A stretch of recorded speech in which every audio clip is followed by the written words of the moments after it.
Hello everyone, welcome to my classroom and you are watching SOE Bangla. আজকে আমরা চলে এসেছি কোন ভিডিও নিয়ে? তোমরা থাম্বনেলে দেখতে পাচ্ছ। আজকে চলে এসেছি আমরা একটা ওয়ান শট ভিডিও নিয়ে। ওয়ান শট মানে এক ভিডিওতে খবর খারাপ করা হবে। তার মানে আমরা পড়ছি আজকে ইউনিট 2, যেটার নাম হলো Ohm's law and electric current. Unit 2টা পুরো পড়ছি না, আমরা ইউনিট 2 এর ফার্স্ট চ্যাপ্টার পড়ছি।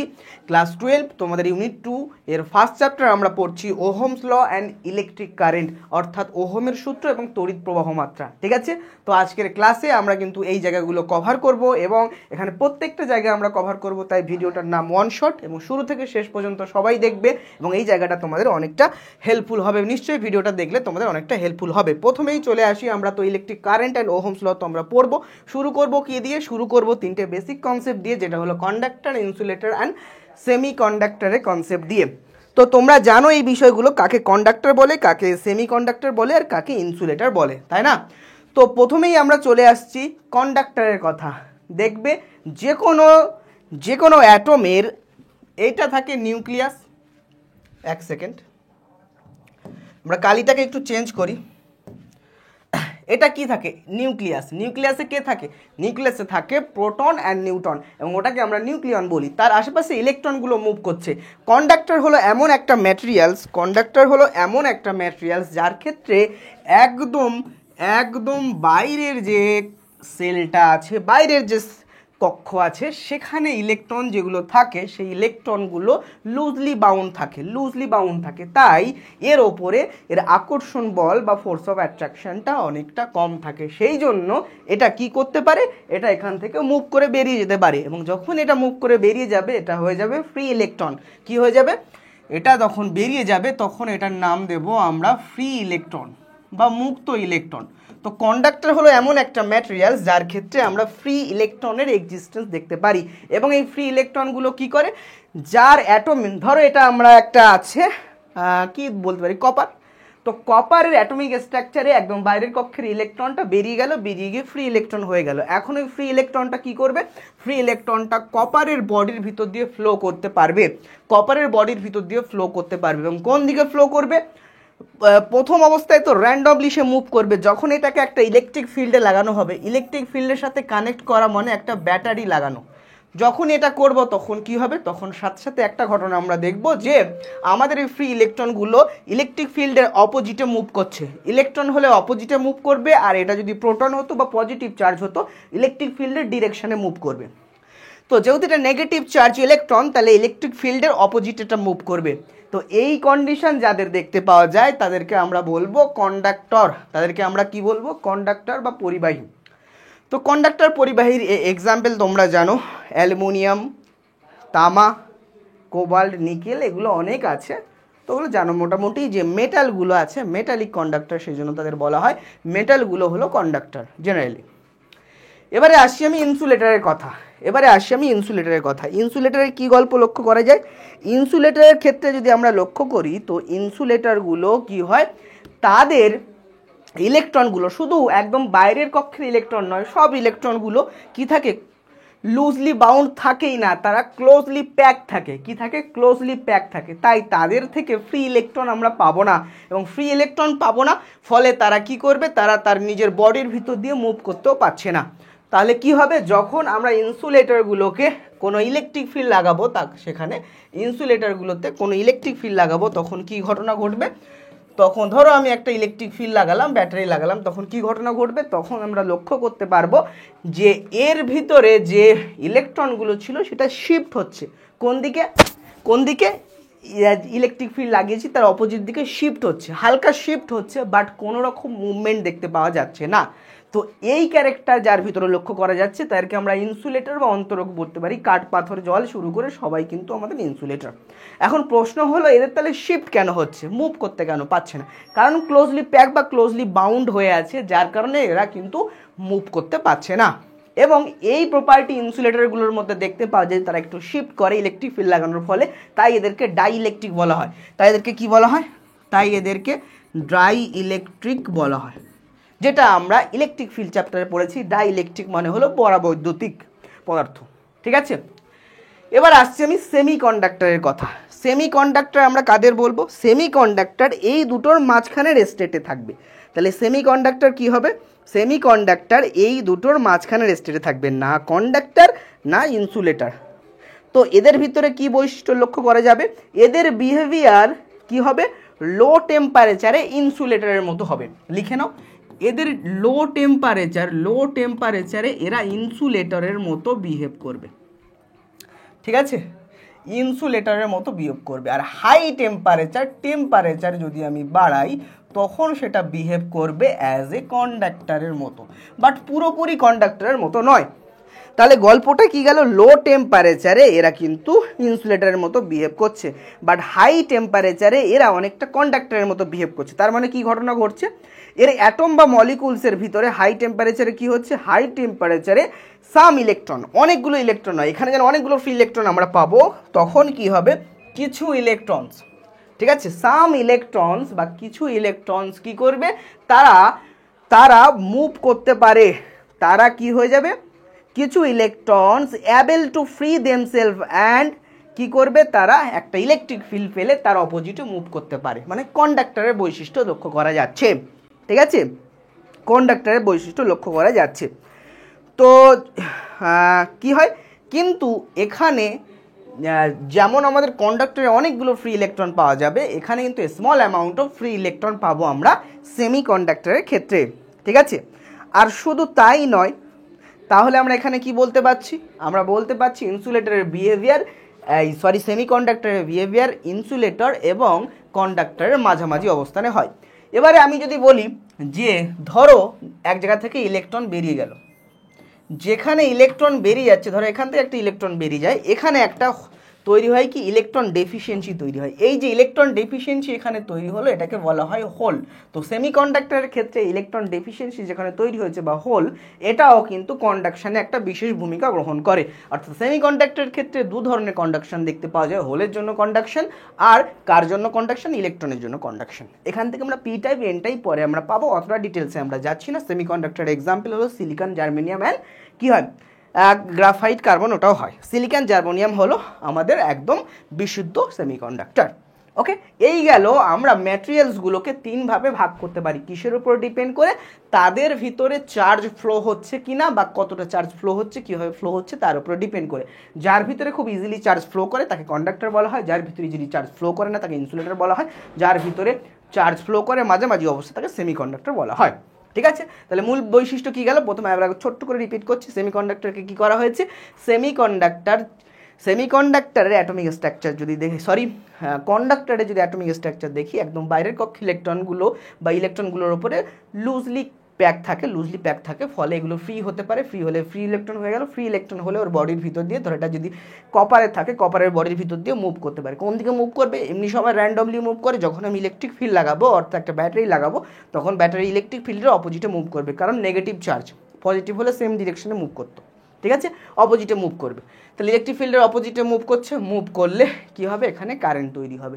সেই জন্য এদেরকে বলা হয় কি? কন্ডাক্টর বলা হয়। তো ইনসুলেটরে কি হয়েছে? ইনসুলেটর এত ক্লোজলি প্যাক থাকে, ক্লোজলি বাউন্ড থাকে যে ফ্রি ইলেকট্রন পাওয়াই যাচ্ছে না। ফলে কি হবে? ইলেকট্রিক ফিল্ডে লাগালে, ব্যাটারি লাগালে একটুখানি শিফট হচ্ছে, বাট মুভ করতে পারছে না। ঠিক আছে, তাই এদেরকে ডাইইলেকট্রিকও বলা হয়। আর সেমিকন্ডাক্টরে কি হয়? এদের মিনিমাম, এদের মাঝখানের স্টেপে থাকে লো টেম্পারেচার, ইনসুলেটর হিসেবে কাজ করে। হাই টেম্পারেচারে এদের একটু কন্ডাক্টিভিটি বাড়ে, অর্থাৎ একটু কন্ডাক্টরের মতো কাজ করার চেষ্টা করে। অর্থাৎ এখানে some amount of free electron পাওয়া যায়, যেগুলো কি করে? যেগুলো মুভ করার চেষ্টা করে। ঠিক আছে, যখন ইলেকট্রিক ফিল্ড লাগাবো some amount of free electron move করবে। এবং শুধু ফ্রি ইলেকট্রনের মুভমেন্ট নয়, এখানে আমরা যেখানে ইলেকট্রন ডেফিসিয়েন্সি তৈরি হবে, সেখানে একটি ইলেকট্রন ডেফিসিয়েন্সি তৈরি হবে, তাকে আমরা হোল বলি। হোলও কিন্তু কন্ডাকশনে ভূমিকা গ্রহণ করবে। Example silicon, germanium. চলো, তাহলে এই গেল কন্ডাকশন, ইনসুলেটর আর সেমিকন্ডাক্টরের গল্প। এবারে আমরা চলে আসছি মেন জায়গাতে, ইলেকট্রিক কারেন্ট কি আর কারেন্ট ডেন্সিটি কি। তাহলে আমরা ভিতরের জায়গাতে চলে আসলাম, ইলেকট্রিক কারেন্ট আর কারেন্ট ডেন্সিটির কথা। তো যদি আমি ইলেকট্রিক কারেন্টের কথা বলি, তাহলে আমরা প্রথমে সাপোজ একটা ধরে নিই, একটা এরিয়া অফ ক্রস সেকশন এ। তাহলে একটা এরিয়া অফ ক্রস সেকশন, আমরা পড়েছি যে কোনো এরিয়া ভেক্টর হিসাবে কাজ করে। কি হয়? যে কোনো এরিয়া ভেক্টর হিসাবে কাজ করে। তাহলে একটা এরিয়া আমরা চলো নিয়ে নিই। তাহলে উই সাপোজ টেকেন এরিয়া। তো এটা ধরো আমাদের একটা এরিয়া। এটা একটা এরিয়া অফ ক্রস সেকশন। এই area of cross section, area একটা ভেক্টর হিসেবে কাজ করে, তার ডিরেকশন কি হয়, তলের সাপেক্ষে লম্বভাবে বাইরের দিকে যায়, ঠিক আছে, সারফেসের সাপেক্ষে। তো আমরা ধরে নিলাম চার্জ ট্রান্সফার হচ্ছে from one side to another side. তাহলে এখানে from one side to another side charge transfer হচ্ছে, এটা দুটো সাইড হয়, একটা এপারের সাইড, ধরো এটা একটা এরিয়া অফ ক্রস সেকশন, আমার হাতটা এপারে একটা সাইড এপারে একটা সাইড, এভাবে এখান থেকে চার্জ ঢুকছে এপার থেকে বের হচ্ছে, তাহলে চার্জ ঢুকছে এপার থেকে বের হচ্ছে, তাহলে চার্জ এক সাইড থেকে অন্য সাইডে বের হচ্ছে, ধরে নিলাম একটা এরিয়া অফ ক্রস সেকশনে, ঠিক আছে। তারপরে আমরা কি দেখব, যদি এটা পজিটিভ চার্জ হয়, ঠিক আছে, যদি পজিটিভ চার্জ হয় তাহলে কি হবে, এই যে চার্জ একটা এরিয়া ক্রস সেকশন থেকে এক সাইড থেকে বেরিয়ে আরেক সাইডে যাচ্ছে, তাহলে চার্জ মুভ করছে, আর চার্জের মুভের জন্য কিন্তু ইলেকট্রিক কারেন্ট তৈরি হয়। এখন যদি হ্যাঁ, তাহলে আমরা এই এরিয়াটা ধরে নিলাম, এই এরিয়া দিয়ে চার্জ, যদি চার্জটা পজিটিভ হয়, তাহলে কি হবে, যদি চার্জ পজিটিভ হয় কারেন্ট কোন ডিরেকশনে যাবে, যেদিকে চার্জটা মুভ করছে, যেদিকে পজিটিভ চার্জ মুভ করছে তার মোশনের ডিরেকশনটাই হবে কি, কারেন্টের ডিরেকশন। তাহলে direction of motion of positive charge equals to কি, direction of current, ওকে। আবার যদি চার্জটা নেগেটিভ চার্জ হয়, তাহলে নেগেটিভ চার্জ এদিকে মুভ করছে, তার অপোজিটটা হয়ে যাবে ডিরেকশন অফ কারেন্ট, তাহলে direction of motion of negative charge equals to কি, not equals to opposite direction of current,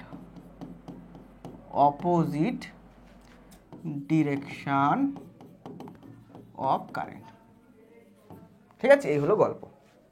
আচ্ছা, তো এবারে আমরা ধরে নিই যে একটা charge del Q,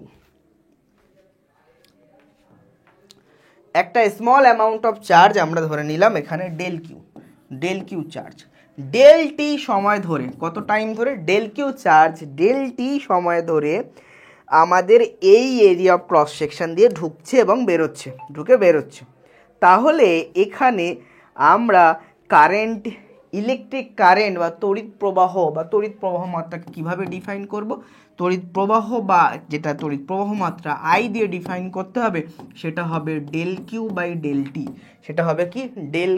del t, ঠিক আছে। এবং এটা যদি আমরা স্পেসিফিক একটা টি টাইমে কারেন্ট বের করতে চাই, অর্থাৎ আমরা যদি বের করতে চাই কারেন্ট অ্যাট স্পেসিফিক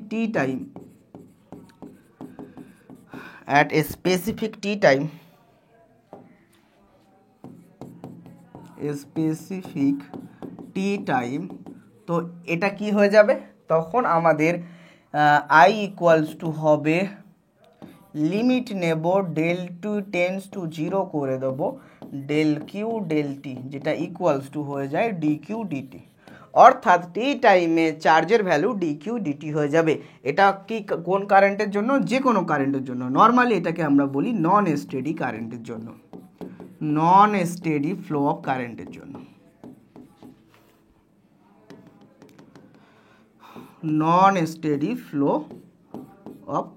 জন্য, তো কারেন্টের ফ্লো নর্মালি দু রকমের হয়, একটা হলো নন স্টেডি ফ্লো, একটা হলো স্টেডি ফ্লো। স্টেডি ফ্লো এর জন্য আইটা কি হয়, এটা হয়, বা আই ইকুয়ালস টু আমরা বলতে পারি normal formula q by t, তাহলে I equals to Q by t, এটা হয়ে যাচ্ছে স্টেডি ফ্লো এর জন্য, যখন টাইমের সাথে সাথে ফ্লোটা একই রকম হচ্ছে, দেখে স্টেডি ফ্লো বা স্থির প্রবাহ বলা হয়। আর যখন টাইমের সাথে সাথে ফ্লোটা চেঞ্জ হয় তখন নন স্টেডি ফ্লো, মানে যে কোনো ফ্লো এর জন্য normally del Q by del t, that is d q dt, এবং টাইম টি টাইমে। তো তার মানে আমরা আই এর ভ্যালু দেওয়া থাকলে তাকে ডেরিভেটিভ করলে আমরা কিন্তু আই এর ভ্যালুটা আমরা কীভাবে পাবো, কিউকে ডেরিভেটিভ করতে হবে টি এর রেসপেক্টে, এবং টি এর ভ্যালু বসাতে হবে, বসালে কিন্তু আমরা পেয়ে যেতে পারি কারেন্ট। তো যে একটা এক্সাম্পল দিয়ে জিনিসটা আমরা বোঝাতে পারি। এবার এখানে আমরা ছোট ছোট এর এককগুলো বলে দিই, তাহলে আমরা কি বলতে পারি, যে electric current through a area is rate of transfer of charge from one side to another side of A area. তাহলে একটা এরিয়ার ওয়ান সাইড থেকে অ্যানাদার সাইডে ইলেকট্রিক কারেন্টটা কী দিয়ে ডিফাইন করব? রেট অফ চার্জ, যে ইউনিট টাইমে কতটা চার্জ বেরোচ্ছে। কারণ কোনো কিছুকে ডেল্টি দিই বা টাইম দিয়ে ডিভাইড করা মানে তার রেট বের করা। তাহলে চার্জে কতটা ফ্লো করছে তার রেট বের করলাম, দ্যাট মিনস ইউনিট টাইমে কতটা চার্জ ফ্লো করছে সেটা বের করলাম এই একটা এরিয়া অফ ক্রস সেকশন দিয়ে। সেটা হলো আমাদের ইলেকট্রিক কারেন্টকে ডিফাইন করা হচ্ছে। ঠিক আছে, এসআই ইউনিট কি ইউজ করা হয় ইলেকট্রিক কারেন্টের এসআই ইউনিট ইউজ করা হয় অ্যাম্পিয়ার। আমাদের যে 7 বেস ইউনিট ছিল, 7 বেস ইউনিট বা 7টা মূল একক ফান্ডামেন্টাল ইউনিট ছিল, তার ভিতরে অ্যাম্পিয়ার কিন্তু পড়ে। ঠিক আছে, তো এসআই একক হলো এর অ্যাম্পিয়ার। আর আমরা কি বলতে পারি, আর কি কিছু বলার নেই। আর আমরা 1 অ্যাম্পিয়ারের ডেফিনেশন দিতে পারি এখান থেকে। 1 অ্যাম্পিয়ার কি হবে, একটা specific area of cross section দিয়ে যদি 1 সেকেন্ডে 1 কুলম চার্জ বের হয় তাহলে সেই কারেন্ট যে তৈরি হবে তাকে বলা হবে 1 অ্যাম্পিয়ার। তাহলে if 1 coulomb charge crosses on a area in 1 second that is called 1 ampere. Okay, আচ্ছা, that means 1 ampere equals to 1 coulomb per 1 second. এইটুকু গল্প মোটামুটি তোমার হয়ে গেল। এবারে আমরা একটা এক্সাম্পল দিয়ে জিনিসটা বুঝে নেওয়ার চেষ্টা করি। চলো, তোমরা এই এক্সাম্পলটা দেখতে পাচ্ছ, if q equals to 2t² + 3 then find the current at t equals to 2 second. আমি ওটা বললাম না কীভাবে বের করতে হবে, আই কারেন্ট বের করতে গেলে কিউকে ডেরিভেটিভ করতে হবে এবং টি এর ভ্যালু বসাতে হবে, তাহলে স্পেসিফিক টি টাইম পরে তার কারেন্ট আমরা বের করতে পারবো। তো আমরা কি করব, আমাদের দেওয়া আছে given value q equals to, খেয়াল করো, 2t² + 3। তাহলে এখানে আমি কি করব, ডিকিউ ডিটি ডেরিভেটিভ করলে হয় 40 আর 3 ডেরিভেটিভ 0। তো এখানে আমি স্পেসিফিক টি ইকুয়ালস টু দেওয়া আছে 2 সেকেন্ড বসিয়ে দিলাম, বসিয়ে দিলে উত্তরটা আসলো 2 × 4 × 2 দ্যাট মিনস 8 সেকেন্ড, 8 অ্যাম্পিয়ার। তাহলে এলো 8, অর্থাৎ dq dt that means i এর ভ্যালু কত এলো, 8 অ্যাম্পিয়ার। তাহলে আমাদের অ্যান্সার কত এলো, অ্যান্সার এলো 8 অ্যাম্পিয়ার। এভাবে যদি আমরা কিউ এর ভ্যালু দেওয়া থাকে তাকে ডেরিভেটিভ করে টি এর ভ্যালু পুট করে সেখান থেকে আমরা ইলেকট্রিক কারেন্ট বা তড়িৎ প্রবাহ মাত্রার ভ্যালু বের করতে পারি। ওকে, চলো এরপরে আমরা যাব কারেন্ট ডেনসিটির গল্পতে। তাহলে এখন আমরা পড়ব কারেন্ট ডেনসিটি, কারণ আমাদের টপিকটা কি ছিল, টপিকটা খেয়াল করো, টপিকটার গায়ে লেখা ছিল electric current and current density. তাহলে এর সাথেই আমাদের কারেন্ট ডেনসিটি বা প্রবাহ ঘনত্ব সম্পর্কে জেনে নিতে হবে। ঠিক আছে, তো এখানে দেখো কারেন্ট ডেনসিটি। তাহলে এখন আমরা একটা নতুন ভেক্টর কোয়ান্টিটি ভেক্টর রাশি সম্পর্কে জেনে নেব, যেটা হলো কারেন্ট ডেনসিটি। ঠিক আছে, কারেন্ট ডেনসিটি আমরা পাবো, ধরো আমরা স্পেসিফিক একটা পয়েন্ট নিয়ে নিলাম, এখানে পি পয়েন্ট। তুমি এখানে ছবিটাতে খেয়াল করতে পারছো, স্পেসিফিক একটা পয়েন্ট পি পয়েন্ট। এই পি পয়েন্টের ওপরে একটা আমরা তল বা প্লেন নিয়ে নিলাম, একটা আমরা সারফেস বা এরিয়া নিয়ে নিলাম। তো এখানে যে সারফেস এরিয়া আমরা ড্র করেছি সেটা হলো ডেল্টা এস, এই ডেল্টা এস সারফেস এরিয়া হলো এটা, সেখানে একটা পয়েন্ট আছে পি পয়েন্ট। ঠিক আছে, এই P point perpendicular to the flow of charge. ঠিক আছে, ফ্লো অফ চার্জ এদিকে হচ্ছে, তার সাথে পারপেন্ডিকুলারলি পি পয়েন্টটা ধরো সাপোজ আছে। এবার এখানে আমরা ধরে নেব যে কারেন্ট যেটা ফ্লো করছে সেটা হলো ডেল আই। সেই ডেল আই এর ভ্যালু কত, del I equals to del Q by del t. একটু আগে আমরা শিখলাম বিষয়টা, তাই না? আচ্ছা, তো এটা যদি হয় তাহলে আমরা কি বলতে পারি যে del i be the current of area del s, that means average current density is given by j দিয়ে ডিনোট করা হবে। J is a vector, j দিয়ে কারেন্ট ডেনসিটিকে ডিনোট করা হয়, আর জে কি একটা ভেক্টর। সেটা কি হয়ে যাবে, সেটা হচ্ছে del I by del s, অর্থাৎ ইউনিট এরিয়াতে কত কারেন্ট ফ্লো করছে।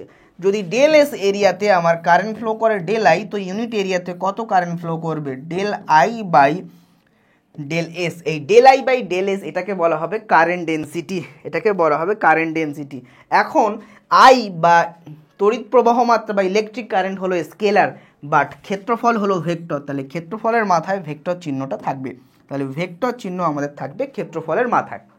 ঠিক আছে, আচ্ছা, তো এখানে আমরা যদি আবার এই জিনিসটাকে লিমিট নিতে পারি, তো current density at a point P নিয়ে আমরা যদি এটাকে লিমিট নিই তাহলে জে এর ভ্যালু কত আসবে, limit of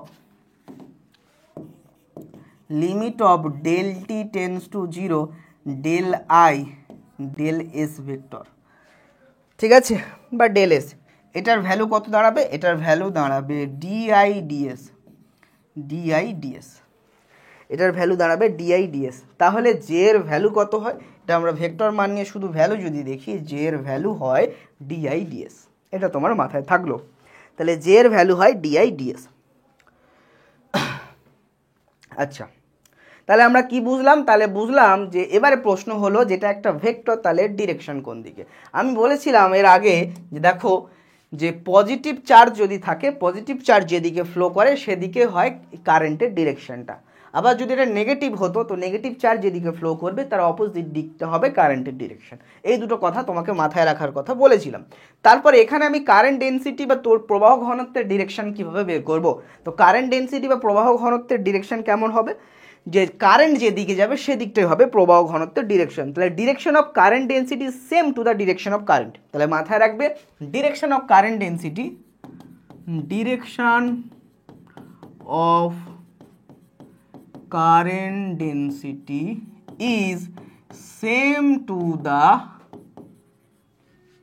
electric current. Electric current যেদিকে সেদিকেই কারেন্ট ডেন্সিটির ডিরেকশনটা হবে। ওকে, সেদিকেই কারেন্ট ডেন্সিটি ডিরেকশনটা হবে। তাহলে তার মানে কি? তার মানে পজিটিভ চার্জ যদি মুভ করে তাহলে সেদিকটাই হবে কারেন্ট ডেন্সিটি ডিরেকশন, আর নেগেটিভ চার্জ মুভ করলে তার অপোজিটটা হবে কারেন্ট ডেন্সিটির ডিরেকশন। ওকে, আচ্ছা, এই পর্যন্ত তুমি বুঝতে পারলে। এবারে একটা কন্ডিশন আমরা দেখব, এবারে একটা কন্ডিশন দেখব, মানে সেকেন্ড ছবিটা যেখানে কি আছে, যেখানে এই প্লেনটা পারপেন্ডিকুলার টু চার্জ ফ্লোর সাথে পারপেন্ডিকুলার নেই। এখানে দেখো এই প্লেন বা তলটা বা সারফেসটা চার্জ ফ্লোয়ের সাথে পারপেন্ডিকুলারলি আছে, লম্বভাবে আছে। এখানে খেয়াল করো, এই প্লেন বা তলটি চার্জ ফ্লোয়ের সাথে কিছুটা অ্যাঙ্গেল তৈরি করেছে। কেমন অ্যাঙ্গেল তৈরি করেছে?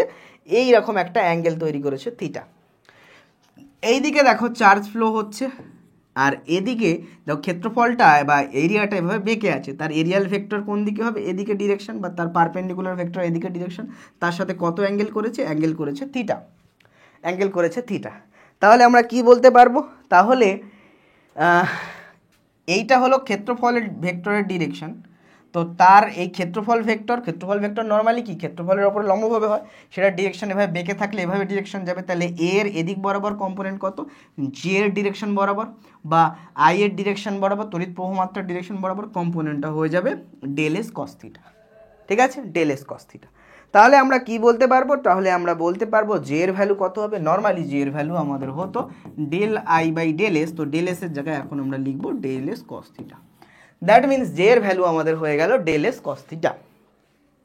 ওকে, তো এখান থেকে আমি ডেল আই এর ভ্যালুর ফর্মুলা বের করতে পারি এভাবে, যেখান থেকে তুমি দেখতে পাচ্ছ del I equals to J del S cos theta, J del S cos theta. এইটুকু জায়গা তোমাকে একটুখানি খেয়াল রাখতে হবে। ওকে, আচ্ছা, এই যে কস থিটা আসলো, তার মানে তোমার মাথায় আরেকটা বুদ্ধি চলে আসলো।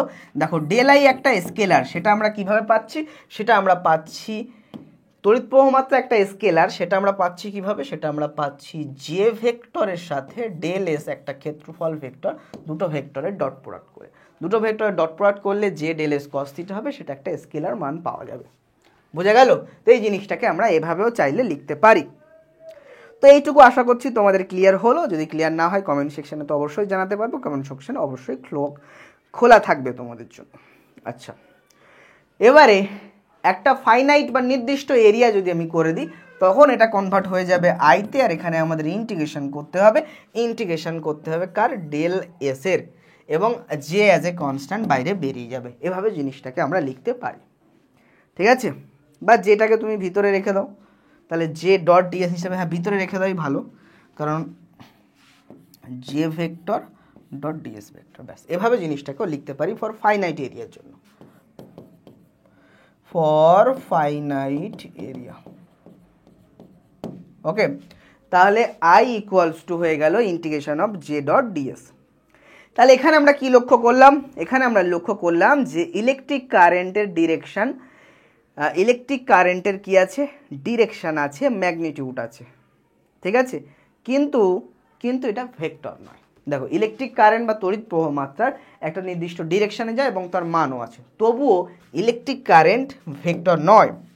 তাহলে আমরা কি বলবো? বলবো ইলেকট্রিক কারেন্ট, তোমার মনে হতো যে ইলেকট্রিক কারেন্ট ভেক্টর নয় কেন? Electric current not a vector, but এটার ম্যাগনিটিউড ডিরেকশন বোথ দুটোই আছে। তুমি দেখো কারেন্ট ডেনসিটির ম্যাগনেটিক ডিরেকশন আছে, কারেন্ট ডেনসিটির যেদিকে ডিরেকশন সেই জন্য কারেন্ট ডেনসিটি আবার ভেক্টর, কারেন্ট ডেনসিটির যেদিকে ডিরেকশন সেদিকেই কিন্তু আমাদের ইলেকট্রিক কারেন্টের ডিরেকশন। তারপরেও ইলেকট্রিক কারেন্ট কেন ভেক্টর নয়? ভেক্টর নয় কারণ এটা ভেক্টর বীজগণিত দিয়ে অ্যাড করা যায় না। This does not add like vector, এটা ভেক্টরের মতো যোগ করা যায় না। দুদিকে কারেন্ট প্রবাহিত হচ্ছে, সেটা ভেক্টর যোগ দিয়ে যোগ করতে পারবো না। এদিকে কারেন্ট প্রবাহিত হচ্ছে 5 অ্যাম্পিয়ার, এদিকে প্রবাহিত হচ্ছে 2 অ্যাম্পিয়ার, তাহলে ভেক্টর যোগ করলে এদিকে ডিরেকশন আসবে এবং সেটার ভ্যালু cos θ মাঝখানে অ্যাঙ্গেলের উপর ডিপেন্ড করবে। বাট এখানে আমাদের উত্তরটা কত হবে? 5 + 2 7 অ্যাম্পিয়ার, অর্থাৎ ভেক্টর যোগ হয় না, এটা স্কেলার যোগ হয়। তাহলে নিশ্চয়ই এটা ভেক্টর নয়। তাহলে ভেক্টর নয়, তাহলে কি এটা? এইখানে প্রশ্ন উঠে গেল, এটা যদি ভেক্টর না হয় তাহলে এটা কি? তাহলে কারেন্ট হলো, ইলেকট্রিক কারেন্ট হলো নাইদার ভেক্টর নর স্কেলার। এটাকে কি বলা হবে? এটাকে বলা হবে টেনসর। আর একটা নতুন নাম আমরা দিলাম কি? টেনসর।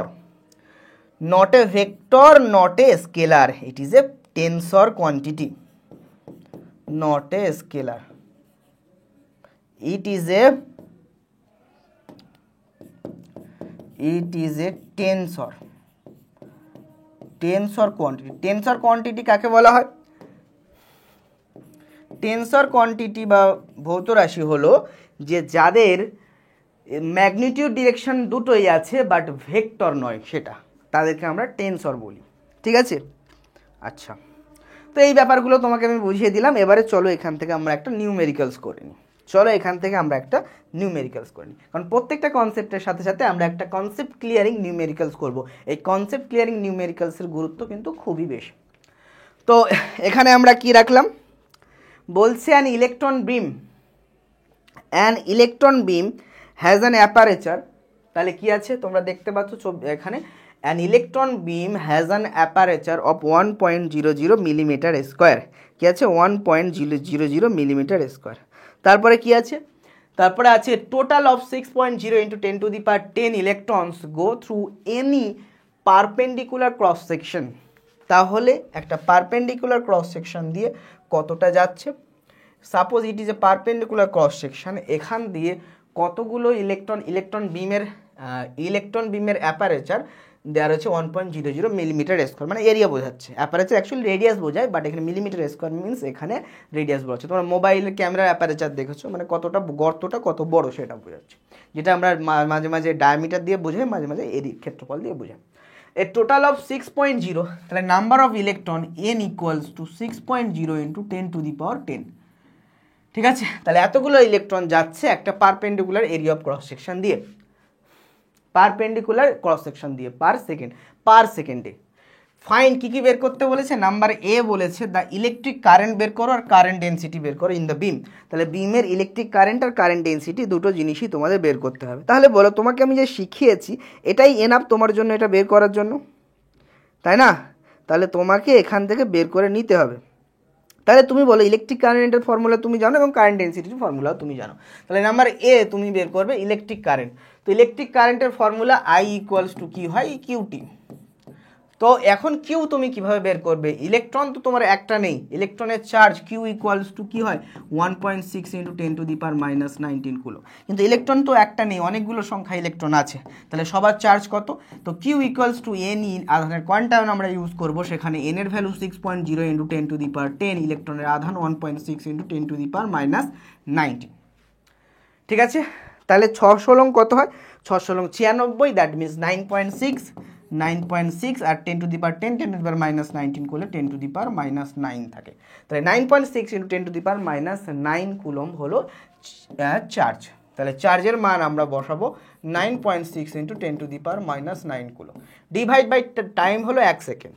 তাহলে 1 দিয়ে ডিভাইড করো, ডিভাইড করলে আমরা তড়িৎ প্রবাহ মাত্রা কত পেয়ে যাচ্ছি?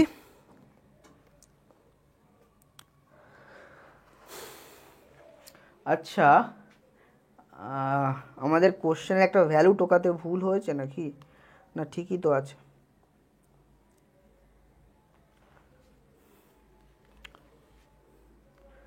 টেন টু দি পাওয়ার, ও না ঠিকই আছে, 10 to the power 10 আছে, অসুবিধা নেই। ও এটা আছে 10 to the power 16, sorry sorry sorry, এখানে 10 to the power 16 আছে। 10 to the power 16 থাকা মানে এটা হলো 10 to the power 16, ওকে, এটা হলো 10 to the power 16। তাহলে আসছে কত, 10 to the power-3 আসছে, 10 to the power-3 কুলম্ব। তাহলে এখানে বসাও 10 to the power-3 কুলম্ব। তাহলে আসছে কত,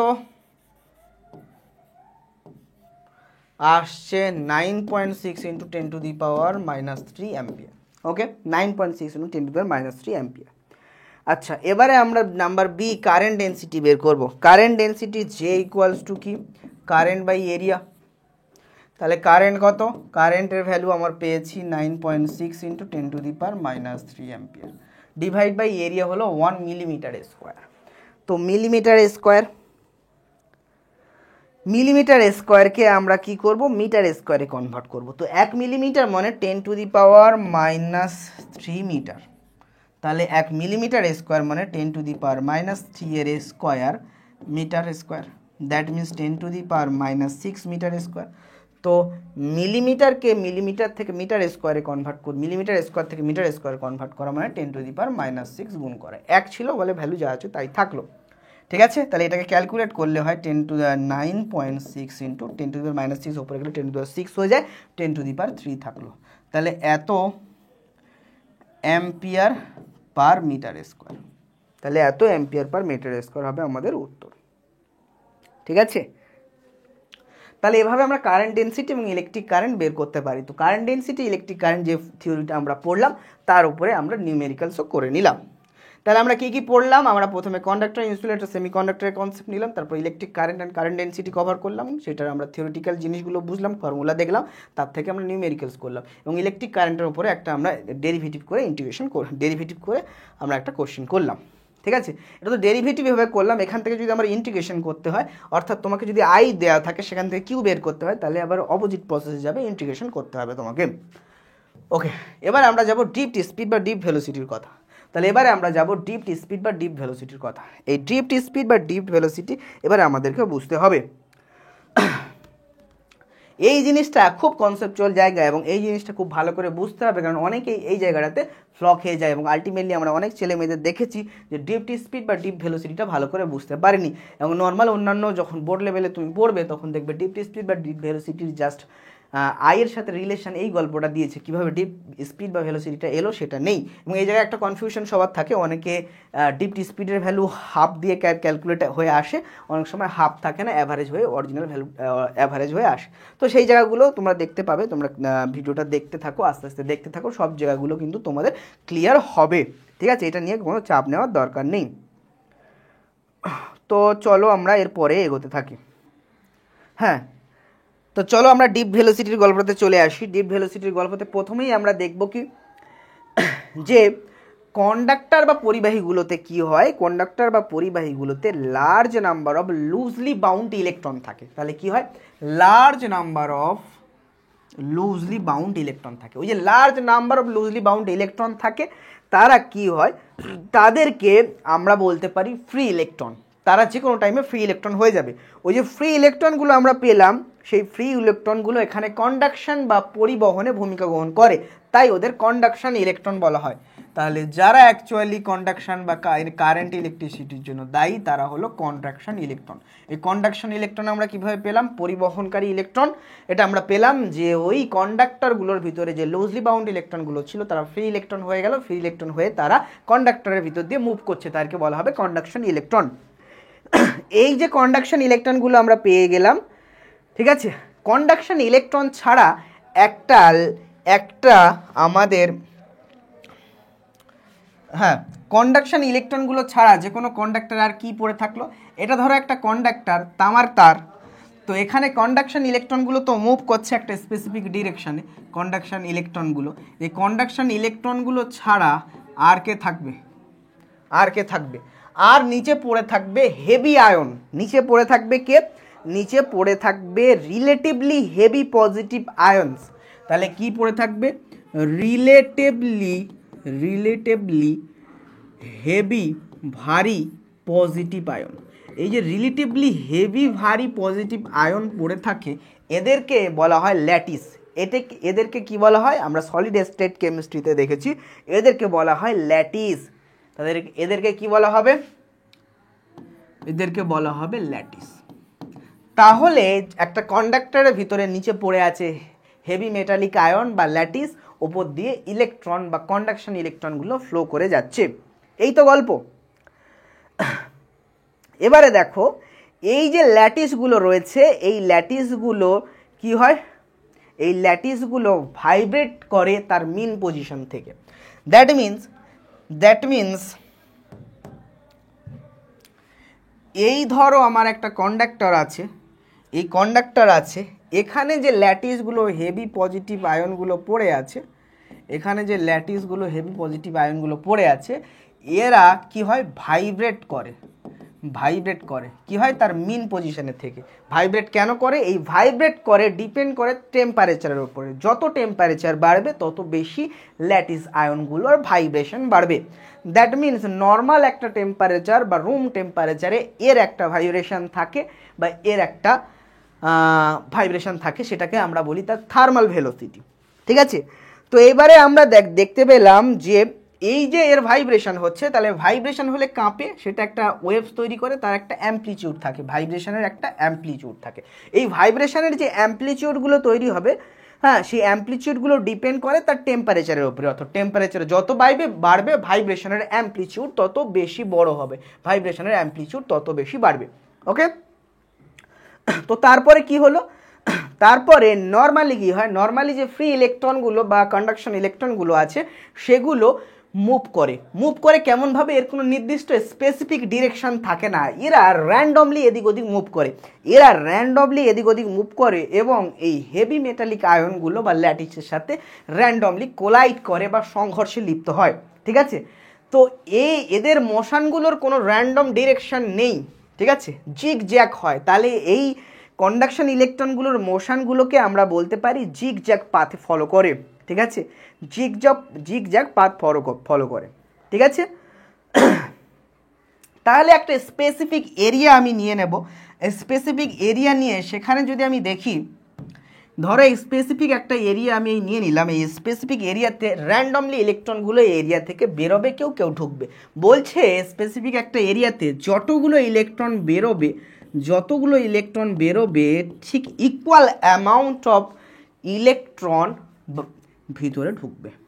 তাহলে যতগুলো ইলেকট্রন বেরোবে ঠিক একই অ্যামাউন্ট ইলেকট্রন ভিতরে ঢুকবে। তো আলটিমেটলি দেখবো একটা স্পেসিফিক এরিয়াতে ইলেকট্রনগুলো, তাহলে লার্জ নাম্বার অফ ইলেকট্রন যেগুলো র্যান্ডমলি ঢুকছে সেগুলো আবার ওই এরিয়া অফ ক্রস সেকশন, ধরো আমরা ডেল এস ধরে নিলাম, সেখান থেকে আবার বেরোচ্ছে। তাহলে আলটিমেটলি আমরা কি লক্ষ্য করতে পারছি?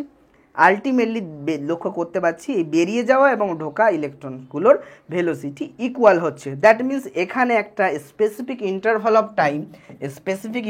অফ টাইম ধরো আমি ডেলটি ধরে নিলাম, সেই টাইমে এদের অ্যাভারেজ ভেলোসিটি ওই এরিয়া অফ ক্রস সেকশনে কী হবে? জিরো। ঠিক আছে? ওই এরিয়া অফ ক্রস সেকশনে অ্যাভারেজ ভেলোসিটি কী হয়ে যাবে? জিরো। তাহলে electric current through the area, এই এরিয়া বরাবর ইলেকট্রিক কারেন্ট কী হয়ে যাবে? কারেন্ট দেয়ারফোর জিরো হবে। এবং কারেন্ট জিরো বিকজ অফ তাদের অ্যাভারেজ ভেলোসিটি জিরো। একটা যদি এদিকে যায়, ঠিক অন্য আর একটা ইলেকট্রন আমি পাবো তার অপোজিটে ঠিক যাবে, ফলে ইনিশিয়াল অ্যাভারেজ ভেলোসিটি ইলেকট্রনগুলোর জিরো হবে এবং তার কারণে একটা স্পেসিফিক এরিয়া অফ ক্রস সেকশনে কারেন্টটাও আমরা জিরো পাবো। ঠিক আছে? এই বিষয়গুলো হচ্ছে। এবারে আসলাম ইলেকট্রিক ফিল্ডের গল্প। এবারে কাহানিতে ভিলেন আসবে। তো প্রথমে ছিল এই গল্প, ইনিশিয়ালি এই গল্প এগুলো চলছিল। আব কাহানি পে ভিলেন আয়া, ক্যাসে হুয়া? এখানে একটা ব্যাটারি লাগিয়ে দিলাম। এবারে now we connect a battery to the conductor. পরিবাহীটাতে একটা ব্যাটারি কানেক্ট করে দিলাম। ব্যাটারি কানেক্ট করার অর্থ হলো ইলেকট্রিক ফিল্ড প্রোভাইড করা, তাই না? ব্যাটারি কানেক্ট করার অর্থ হলো ইলেকট্রিক ফিল্ড প্রোভাইড করা। তাহলে যখনই আমরা এখানে একটা ইলেকট্রিক ফিল্ড প্রোভাইড করব, তাহলে একটা ফোর্স তৈরি হবে। ইলেকট্রিক ফিল্ড ই ইউনিট চার্জের ওপরে যে ফোর্স কাজ করে তাকে ইলেকট্রিক ফিল্ড বলা হয়। তাহলে ইলেকট্রিক ফিল্ড ই যদি হয় ইউনিট চার্জের ওপরে ফোর্স, তাহলে এটা ইলেকট্রনের চার্জ যদি ই হয় ইলেকট্রনের ওপরে একটা ফোর্স তৈরি হবে, সেটা F equals to E Q. এই ফোর্সটা প্রত্যেকটা ইলেকট্রনের ওপরে পড়ছে এবং এই ফোর্সের জন্য ইলেকট্রনগুলোর আগের যে ভেলোসিটি ছিল তার ভেলোসিটি অ্যাক্সিলারেট করবে, কারণ ফোর্স সেখানে অ্যাপ্লাই করা হলে তার ভেলোসিটি বাড়ে। তো ভেলোসিটি বেড়ে তার একটা ভেলোসিটি পাবে এবং ভেলোসিটি পাচ্ছে, ফলে ইনিশিয়ালি তার অ্যাভারেজ ভেলোসিটি 0 ছিল, কিন্তু আস্তে আস্তে তার ভেলোসিটিগুলো বাড়ছে, কারণ একটা ফোর্স ফিল করছে ইলেকট্রনগুলো। সেই ফোর্স ফিলের জন্য ইলেকট্রনগুলোর ভেলোসিটি যদি বাড়ে ইলেকট্রনগুলোর অ্যাক্সিলারেশন পাওয়া যাবে। তো ইলেকট্রনগুলোর একটা নির্দিষ্ট অ্যাক্সিলারেশন পাওয়া যাবে, কারণ ফোর্সের মান স্পেসিফিক। তাহলে সেই অ্যাক্সিলারেশনের ভ্যালু আমরা ধরে নিলাম এ, ঠিক আছে, বা আলফাও ধরে নিতে পারো। আমি ধরে নিলাম আলফা, সাপোজ আমি ধরে নিলাম আলফা। ওকে, তো দেখো এই গল্প তো এখানে হলো, যখনই এখানে আমরা ইলেকট্রিক ফিল্ড অ্যাড করলাম তাহলে একটা ফোর্স ইলেকট্রনগুলোর উপরে অ্যাক্ট করবে এবং ইলেকট্রনগুলো কি করবে, যেহেতু ইলেকট্রনগুলো নেগেটিভ চার্জ তাই ইলেকট্রিক ফিল্ডের অপোজিটে মুভ করবে। ইলেকট্রনগুলো নেগেটিভ চার্জ তাই ইলেকট্রিক ফিল্ডের অপোজিটে মুভ করবে। যদি ইলেকট্রনগুলো পজিটিভ চার্জ হতো তাহলে ইলেকট্রিক ফিল্ডের ডিরেকশনে মুভ করতো। এখানে দেখো ইলেকট্রিক ফিল্ড এদিকে আর মুভ করছে তার অপোজিট দিকে, বিকজ ইলেকট্রনগুলো নেগেটিভ চার্জ। তো অপোজিট ডিরেকশনে তারা কিন্তু মুভ করবে, ফলে যে ইলেকট্রনগুলো আগে র্যান্ডম জিগজ্যাগ মোশনে ছিল সেই ইলেকট্রনগুলো এখন জিগজ্যাগ মোশনে না গিয়ে একটা স্পেসিফিক ডিরেকশন সে পেয়েছে যে ইলেকট্রিক ফিল্ডের অপোজিটে তাকে যেতে হবে। তো ইলেকট্রিক ফিল্ডের অপোজিটে সে স্লাইডলি যেতে থাকে এবং কেমনভাবে যেতে থাকে, ড্রিফটের সাথে সাথে যেতে থাকে। ড্রিফট করা কাকে বলে? ড্রিফট করা হচ্ছে গারে তোমরা দেখবে ভিডিও গেম খেলার সময় এভাবে ড্রিফটিং শেখানো হয়, এভাবে হাত নাড়াতে হয়, এটাকে ড্রিফটিং বলে।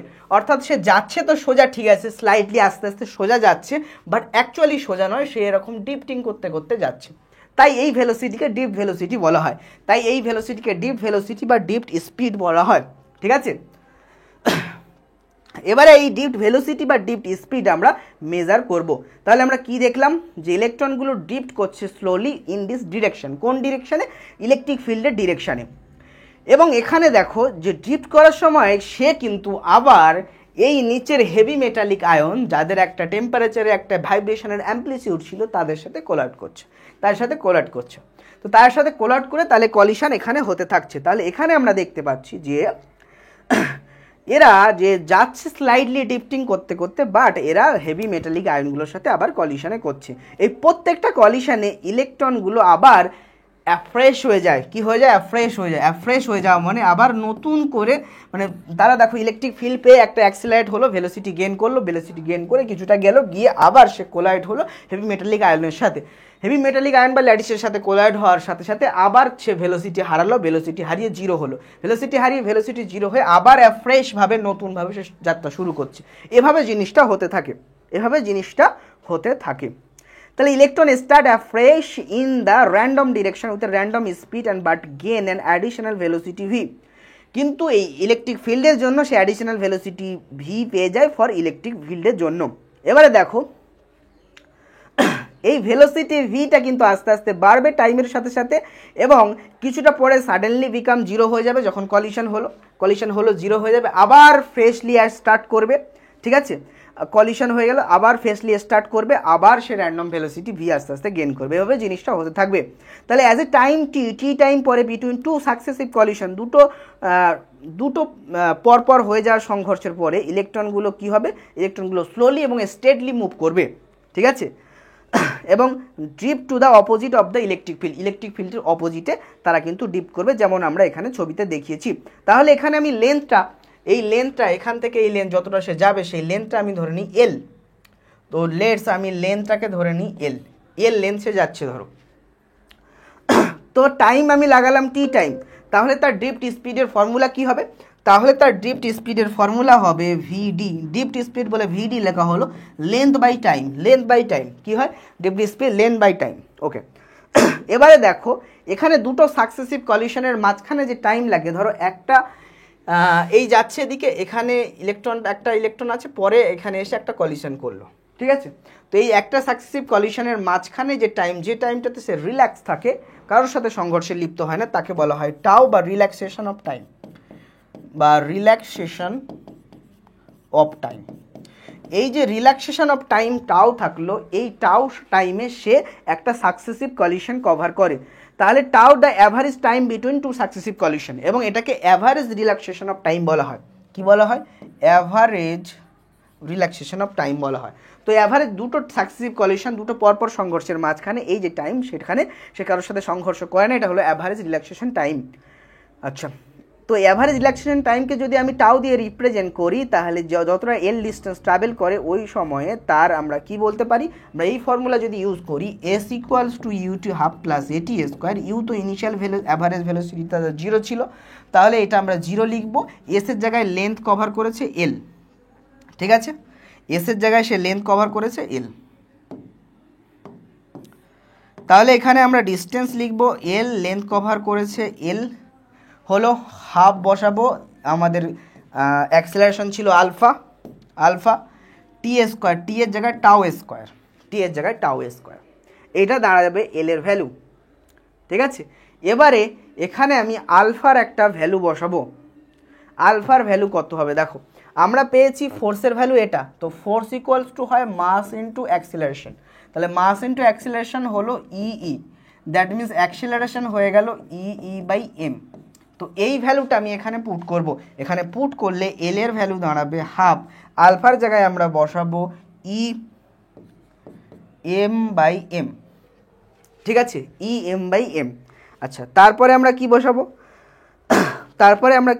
তারপরে রয়ে গেল আমাদের টাও স্কোয়ার, টাও স্কোয়ার। তাহলে এল লেন্থ আসলো এটা টাও স্কোয়ার।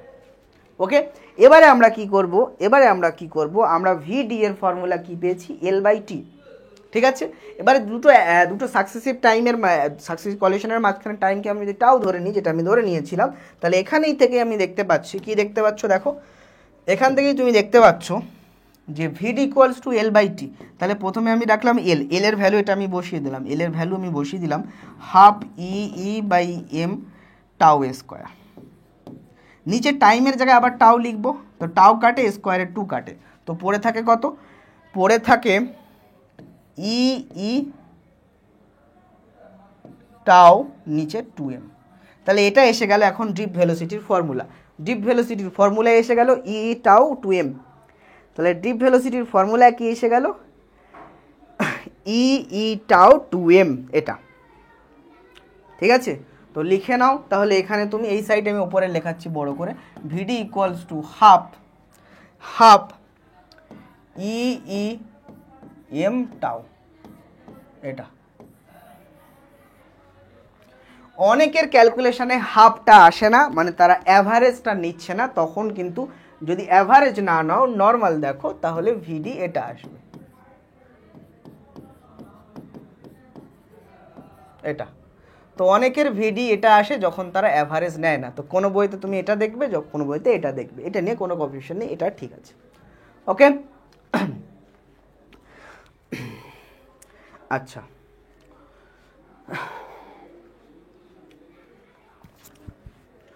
তো তখন ওরা কিভাবে করে জানো, তখন ডিপ ভেলোসিটি যখন এই ফর্মুলাটা আসে, তখন ওরা ডিপ ভেলোসিটি এভাবে করে, আমি এক সাইডে করে মুছে দিচ্ছি, V equals to U plus A T. তো ইউ 0, ভিটাকে ভিডি বলে দিচ্ছে, এর ভ্যালু আমি আলফা, টি এর ভ্যালু হচ্ছে টাও। আলফার ভ্যালু কত হয়, আলফার ভ্যালু আমি পেয়েছি ই বাই এম, তো এই জন্য ভিডি এর ফর্মুলা এটা চলে আসে, এটা চলে আসে। তো এটার ভিতরে পার্থক্য কি আছে, এখানে 2 আছে, হাফ আছে, অর্থাৎ এটা আমরা অ্যাভারেজটা পেয়েছি, এবং এটা আমরা কি করে করেছি, এটা এস ইকুয়ালস টু এই ফর্মুলা দিয়ে করেছি, ঠিক আছে। আচ্ছা,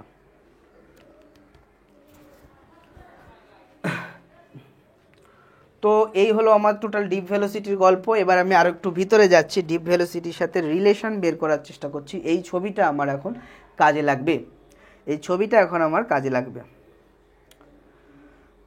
তাহলে আমরা দেখলাম যে এই ডিপ ভেলোসিটি ই এর সাথে প্রপোর্শনাল টু, এবং অ্যাভারেজ কলিশন টাইম টাও এর সাথে প্রপোর্শনাল টু। অর্থাৎ আমরা লক্ষ্য করলাম এই drift velocity VD proportional to E বাড়লে বাড়ে, আর রিল্যাক্সেশন অফ টাইম টাও বাড়লে বাড়ে, এই দুটোর উপরে ডিপেন্ড করছে। তাহলে এটা এই দুটো জিনিসের উপরে ডিপেন্ড করছে। আচ্ছা, এবারে প্রশ্ন হলো এই দুটোর উপর তো ডিপেন্ড করছে, ঠিক আছে। এখানে দেখো the random motion of electron does not contribute the drift of the electron. এখানে কন্ট্রিবিউট কে করছে? Average collision time is constant থাকে সব সময় এবং এটা ডিপেন্ড করে টেম্পারেচারের উপরে। আবার আমরা দেখতে পারি যে এই সব কিছুর পিছনে কারণ হলো ইলেকট্রিক ফিল্ড। ইলেকট্রিক ফিল্ড না লাগালে এটা আমরা পাবো না। When no electric field exist in a conductor the free electron stay at rest. তখন ডিপ ভেলোসিটি জিরো। যখন আমাদের ই ইকুয়ালস টু জিরো তখন ভিডি জিরো, অর্থাৎ ইলেকট্রিক চার্জগুলো অ্যাট রেস্টে রয়েছে, অ্যাভারেজ ভেলোসিটি তখন দেখবে জিরো থাকবে। যখন আমি ইলেকট্রিক ফিল্ড লাগালাম, যখন ইলেকট্রিক ফিল্ড ই লাগালাম তখন কিন্তু সে তার ডিপ ভেলোসিটি পেয়ে গেল ইলেকট্রনগুলো, সেটার মান কত? ই টাউ 2m ই।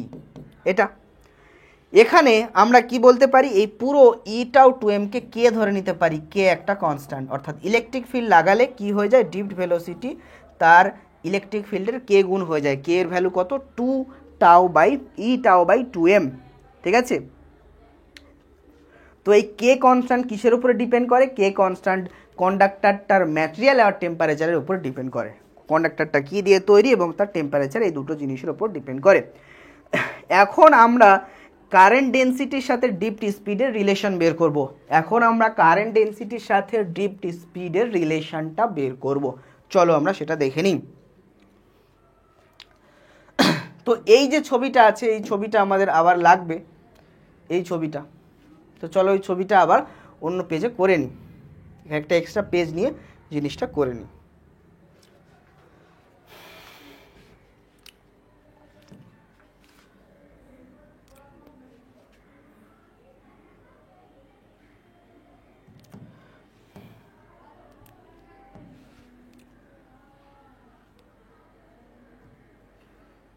এটা একটা কন্ডাক্টর,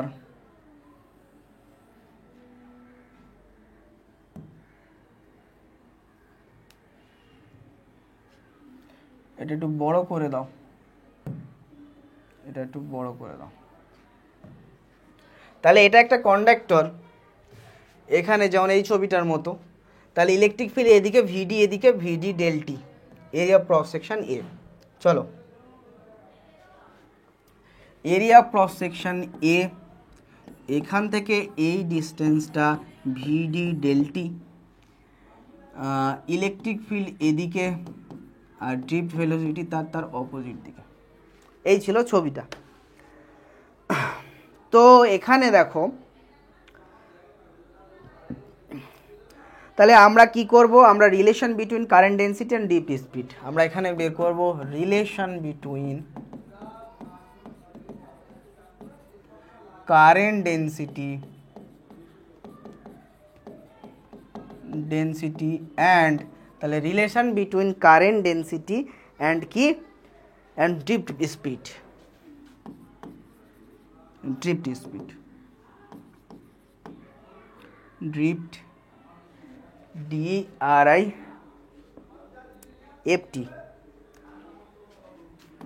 ড্রিফট স্পিড, এটা বের করব। তো দেখো কিভাবে বের করব। আমরা ধরে নিলাম একটা এরিয়া অফ ক্রস সেকশন এ আছে, যেখানে একটা ইলেকট্রিক ফিল্ড ই এক্সিস্ট করে। সেখানে আমরা ধরে নিলাম যে এটা ডি ভেলোসিটি, ভিডি ভেলোসিটিতে মুভ করছে। তাহলে ইউনিট টাইমে সে কত, বা ডেল্টি টাইমে কত ডিস্টেন্স যাবে। তো distance L equals to VD by del T, VD equals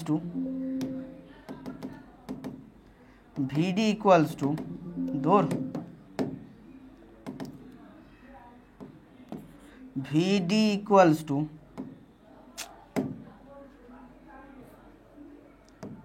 board hang করেছে, VD equals to length L by del T. তো লেন্থ এল হয়ে যাবে নিশ্চয়ই ভিডি ডেল্টি। তো এখান থেকে এই ডিস্টেন্সটা কত হয়ে যাবে, ভিডি ডেল্টি। ওকে, আচ্ছা, তাহলে আমরা ভলিউম বের করতে পারি। এরিয়া যদি এরিয়া অফ ক্রস সেকশন এ হয়ে যায় আর লেন্থটা হয়ে যায় ভিডি ডেল্টি, তো এইটুকুর ভলিউম কত, এইটুকুর ভলিউম হয়ে গেল এরিয়া ইন্টু লেন্থ, চোঙের আয়তনের ফর্মুলা। তাহলে হয়ে গেল ভিডি এ ডেল্টি।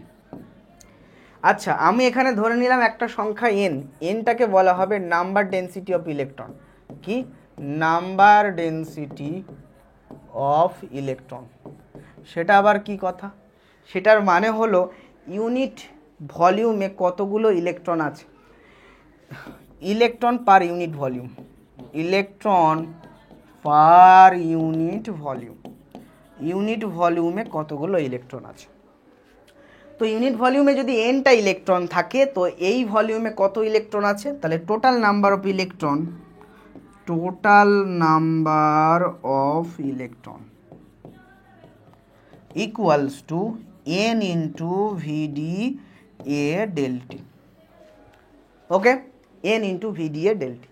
এখন প্রশ্ন হলো যে এই ইলেকট্রনগুলোর টোটাল চার্জ কত, এই ইলেকট্রনগুলোর টোটাল চার্জ কত, টোটাল চার্জ, প্রত্যেকটি ইলেকট্রনের চার্জ হলো ই, তাহলে এতগুলো ইলেকট্রনের চার্জ কত হবে, এন ভিডি এ ডেলটি ই, এটা হবে। তাহলে এই টোটাল চার্জ আমি বের করে নিলাম, টোটাল চার্জ আমি বের করে নিলাম। এবারে আমি কি করব, এবারে আমি কারেন্ট ইলেকট্রিসিটির ফর্মুলা ইউজ করব। Let the current I equals to Q by T. Total charge কত, টোটাল চার্জ হলো এটা, বা আমরা বলতে পারি del Q by del T. তো total charge del Q equals to, এখন এটা ডেল টাইমের রেসপেক্টে, তো সেটা কত হলো, N VD A del T E divide by time del T, del T del T কাটে, পড়ে থাকে এন ভিডি এ ই, এটা হলো আই, এটা হলো আই এর সাথে ডিপ ভেলোসিটি রিলেশন।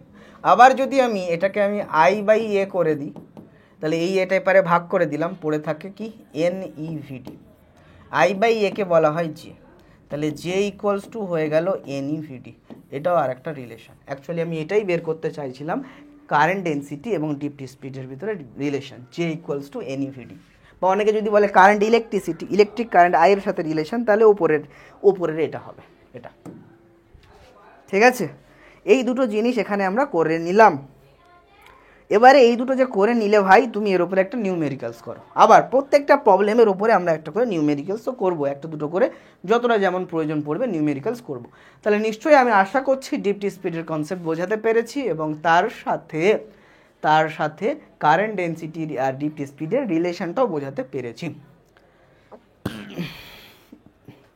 এবারে আসো এই কন্ডিশনে, এখানে আমরা একটা নিউমেরিক্যালসের উপরে করব। কি বলা আছে calculate the drift speed of electrons. একটা ইলেকট্রনসের calculate the drift speed of electrons when 1 ampere of current exists in a copper wire of cross section 2 millimeter square. The number of electrons in one semi cube of copper is 8.5 into 10 to the power 22. তাহলে আমাদের এখানে বের করতে বলেছে deep speed. আচ্ছা, তো আমরা কি জানি, আমরা ফর্মুলা জানি J equals to N E VD, এটা আমরা পেয়েছি। তো এটা যখন পেয়েছি, তাহলে এখান থেকে ভিডি এর ভ্যালু কত হবে, ভিডি এর ভ্যালু হবে J by N E. Okay, J আবার কি হয়, জে ইকুয়ালস টু হয় আই বাই এ। তো বসিয়ে দাও, তাহলে কি হবে I by A N E, এটা। তো আই এর ভ্যালু কত, 1 ampere. Area of cross section কত, 2 মিলিমিটার স্কোয়ার। মিলিমিটার স্কোয়ারকে মিটার স্কোয়ারে কনভার্ট করো, 2 ইন্টু 10 টু দি পাওয়ার -6, একটু আগেই করলাম। Number of electron, number of electron in কি পার সেমি কিউব বা পার ইউনিট ভলিউম। তো number of electron per unit volume, that means per semi cube কত দেওয়া আছে, 8.5 ইন্টু 10 টু দি পাওয়ার -22, তাহলে এটাই হলো এন এর ভ্যালু, নাম্বার ডেন্সিটি বলা হয়। আচ্ছা, ইলেকট্রনের charge 1.6 into 10 to the power -90। Let's calculate it, we can get the deep velocity. তো ক্যালকুলেট করলে কত হয়, 2 ইন্টু 10 টু দি পাওয়ার -6 এর সাথে মাল্টিপ্লাই করছি আমরা 8.5 into 10 to the power 22 into 1.6 into 10 to the power -19। এবারে একটা জিনিসে তোমার প্রবলেম হয়েছে নিশ্চয়ই, এখানে দেখো পার সেমি কিউব আছে, আমরা সবগুলো মিটারে বের করছি, তাহলে পার মিটার কিউব করতে হবে। তাহলে সেমি থেকে মিটারে করতে গেলে 10⁻² দিয়ে মাল্টিপ্লাই করতে হয়, তার কিউব মানে এটার কিউব করতে হয়, দ্যাট মিনস 10⁻6 দিয়ে মাল্টিপ্লাই করতে হয়। তাহলে এখানে একটা অ্যাডিশনাল থাকবে 10⁻6, তাহলে 8.5 × 10⁻22 × 10⁻6। ব্যাস, এবারে ক্যালকুলেট করো, ওহ 10⁻9, আমরা সেমি থেকে মিটারে যাচ্ছি তাই না, তাহলে 10⁻+ গুণ হবে মাল্টিপ্লাই, মিটার থেকে তো সেন্টিমিটারে যাচ্ছে, সেমি থেকে মিটারে আসছি। ও সেমি থেকে মিটারে আসছে, এগুলো এটা ঠিক আছে, কিন্তু এগুলো কি ছিল, পার ভলিউম, ইউনিট ভলিউমে কত, তাহলে পার, এটা অ্যাকচুয়ালি কি, এই যে বলেছে এত নাম্বার অফ ইলেকট্রন ইন এত কিউ, মানে এটা পার 1 সেমি কিউ ছিল, পার 1 সেমি কিউ থেকে এটাতে পার 1 মিটার কিউবে আসবো, তাহলে এটা যেটা মাইনাস হয়ে যাচ্ছে উল্টে প্লাস হয়ে যাবে, 10⁻6 এর বদলে 10⁻6 হয়ে যাবে, তাহলে এটার মাইনাসটা উঠে গিয়ে 10⁻6 হয়ে যাবে। এই তাহলে ক্যালকুলেট করলে উত্তর আমাদের কত আসে, এটা ক্যালকুলেট করে তোমরা জানাবে এর অ্যান্সারটা কত আসছে, তোমরা জানাবে এর অ্যান্সারটা এটা আসছে কিনা।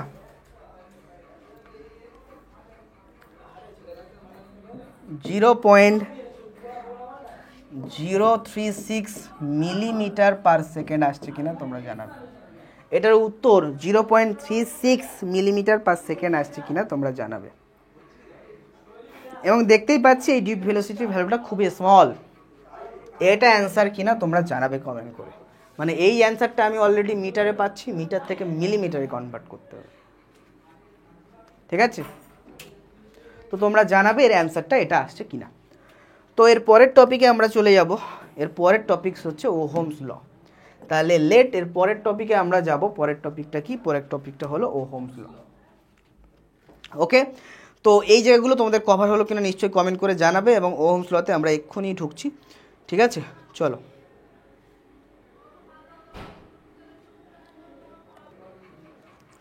সো ওহমস লতে আমরা এখন চলে আসলাম। ওহমস লতে কি আমরা দেখো ইকুয়েশান আমরা দুটো নিয়ে নেব, যেমন একটা ইকুয়েশান আমাদের ছিল এই ইকুয়েশানটা, ভিডি ইকুয়ালস টু, তোমার কি পেয়েছিলাম, ই টাও ই নিচে 2m, এটা ছিল, তো এটা হলো ইকুয়েশান নাম্বার 1। আর একটা ইকুয়েশান আমাদের ছিল ইকুয়েশান নাম্বার 2, যেটা J equals two I/A equals to NEVD, এই দুটো ইকুয়েশান থেকে আমরা দেখতে পাচ্ছি কি, এই যে 2 নম্বর equation J equals to NEVD, তো ভিডি এর জায়গায় এই ভ্যালুটা আমরা পুট করব, অর্থাৎ কি দাঁড়াবে ই টাও ই বাই 2m, তো আমার কত আসবে, তাহলে NE² টাও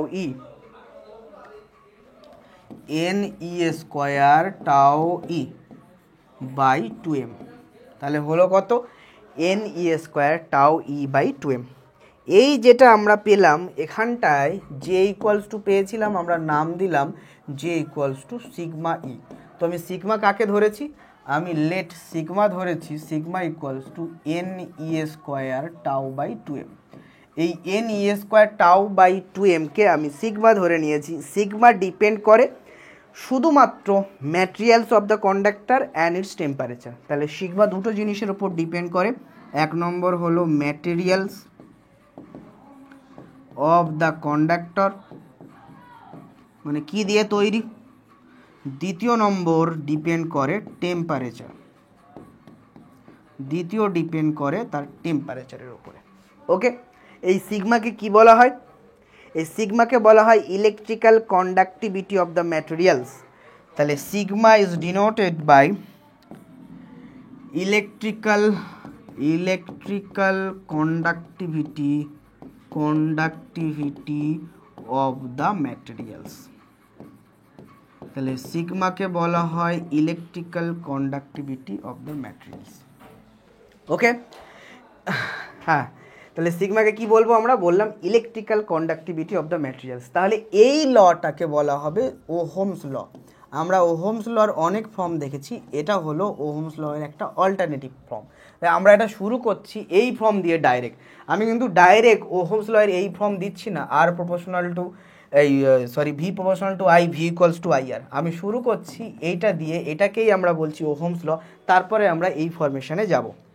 ঠিক আছে, তাহলে কি বললাম আরেকবার ছোট্ট করে বলি। আমরা জানি drift velocity E tau by E two M, এটা 1 নম্বর ইকুয়েশন। যে current density I by A N E V D 2 নম্বর ইকুয়েশন। এখান থেকে আমরা দেখতে পাচ্ছি যে এই যে আমাদের এখানে ভিডি আছে, ভিডি এর ভ্যালু এই 2 নম্বর ইকুয়েশনে আমরা বসিয়ে দিচ্ছি, যে equals to N E, V D এর ভ্যালু এখানে পুট করলাম, পাচ্ছি N E square tau E by two M. এই যে ই বাদ দিয়ে বাকি টার্মটা তাকে আমরা সিগমা বলে দিচ্ছি। তাহলে সিগমা আমরা ধরে নিলাম কাকে, N E square tau by two M. এই সিগমাকে আমরা বলছি electrical conductivity of the materials. এটা ডিপেন্ড করে দুটো জিনিসের উপরে, একটা হলো যে কন্ডাক্টরটা কী দিয়ে তৈরি তার ম্যাটেরিয়ালসের উপরে, দ্বিতীয় হলো টেম্পারেচারের উপরে। ঠিক আছে, তো এইটাকে আমরা কি বলছি, জে ইকুয়ালস টু অর্থাৎ current density equals to sigma into electric field, এটাকে বলা হচ্ছে ওহমস ল। আচ্ছা, এরপরে দেখো এটা যে আমরা দেখলাম, এই যে সিগমা লিখলাম, সিগমার অপোজিটটাকে আমরা কি বলবো, অপোজিটটাকে আমরা বলবো রেজিস্টিভিটি। তার মানে 1 বাই সিগমা, সিগমাকে যদি আমি 1 বাই সিগমা রাখি, তাহলে 1 বাই সিগমা কি হয়ে যাবে, 1 বাই সিগমা হয়ে যাবে রো। এই রোকে বলা হবে তার রেজিস্টিভিটি। ঠিক আছে, তো রেজিস্টিভিটি এটাকে কি বলা হবে, এটাকে বলা হবে রেজিস্টিভিটি। রেজিস্টিভিটি কি হয়, সিগমার অপোজিট অর্থাৎ কন্ডাক্টিভিটির অপোজিট।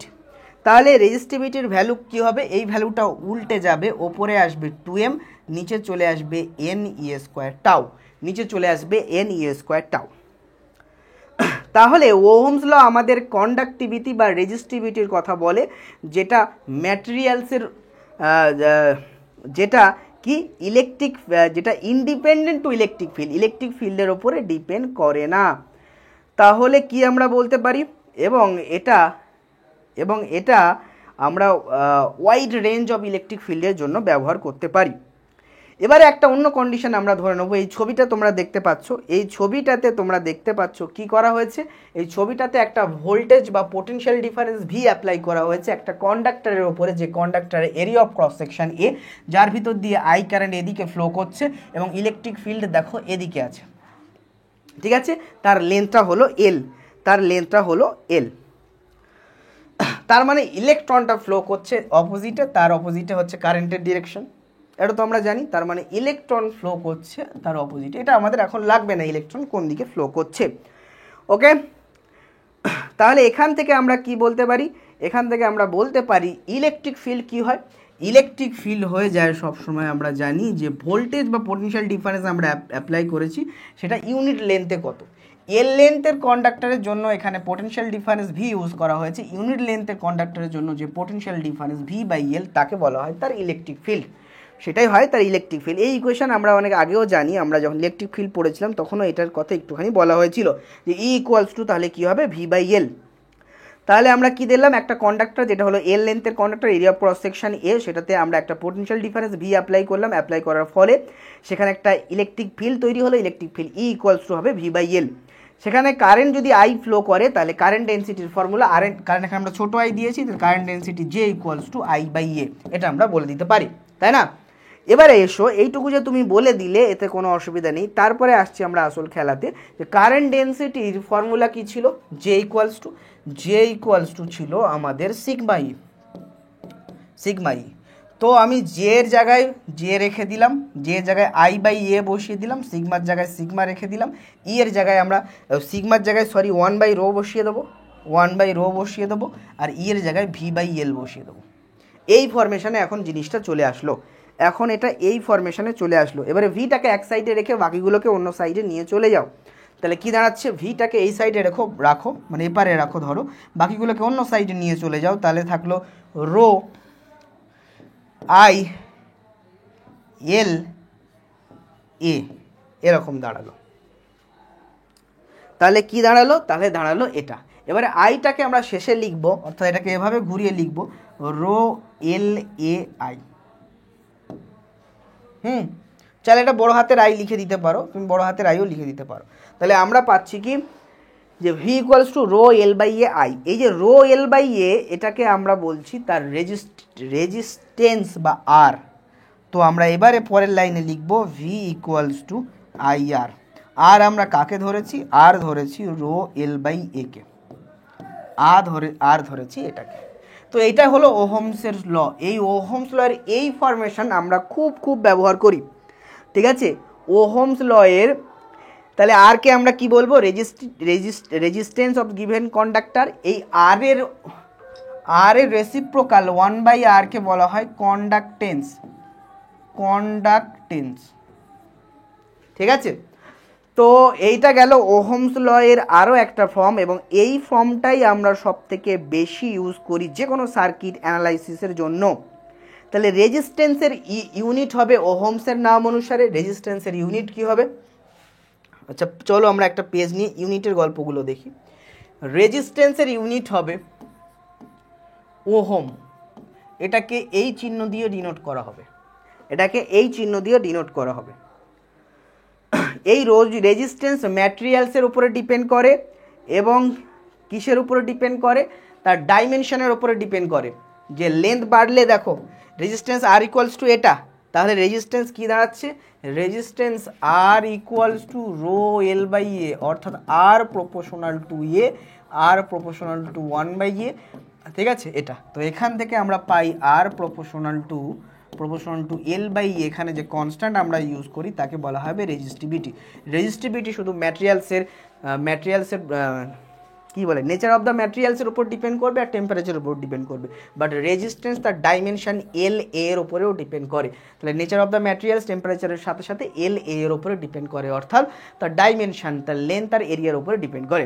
তো রেজিস্ট্যান্সের ইউনিট হয় ওহম, ঠিক আছে। আচ্ছা এবারে দেখো যে রেজিস্টিভিটি রো আমরা পেলাম, এই রেজিস্টিভিটির ইউনিট কি হবে? এই রেজিস্টিভিটির ইউনিট হবে, তুমি দেখতেই পাচ্ছ এই ইকুয়েশন থেকে আমরা বের করে নিতে পারবো। এখান থেকে দেখো rho equals to R into A by L. আর এর হয় ওহম, এর হয় মিটার স্কোয়ার, লেন্থের মিটার এটা কাটে, তো আমাদের থাকে ওহম মিটার। তাহলে রেজিস্টিভিটির ইউনিট হবে ওহম মিটার, ঠিক আছে। আচ্ছা এবারে আসছি আমি কন্ডাক্টিভিটির কথা। তো 1/ρ ইকুয়ালস টু কন্ডাক্টিভিটি সিগমা। তো কন্ডাক্টিভিটির ইউনিট কি হবে? কন্ডাক্টিভিটির ইউনিট তোমরা দেখতে পাচ্ছ সেটা হবে এর উল্টোটা। তো ওহম উল্টে গেলে এভাবে হয়ে যায়, আর মিটার উল্টে গেলে মিটার ইনভার্স হয়ে যায়। তাহলে কন্ডাক্টিভিটি ইউনিট হবে এটা। এইটাকে বলা হয় ওহম উল্টে গেলে প্রথমে OHM, প্রথমে আসবে এম, তারপরে আসবে এইচ, তারপরে আসবে ও মো, তারপরে মিটার উল্টে গিয়ে মিটার ইনভার্স। তাহলে ইউনিট হবে মো মিটার ইনভার্স। মোকে ওহম উল্টে দিয়ে লেখা হয়, ঠিক আছে। বা এটাকে অনেকে সাইমেন্স পার মিটার বলা হয়, সাইমেন্স পার মিটার, এস ফর সাইমেন্স। আচ্ছা এই গল্পগুলো তাহলে বোঝা গেল। আর কে উল্টে দিলে 1/r হয়ে যায়। 1/r যেটাকে কন্ডাক্টেন্স বলা হয়, তার ইউনিট হলো গাউস। আচ্ছা এবারে দেখো আমরা কি পেলাম? আমরা পেয়েছি R equals to rho L by এ।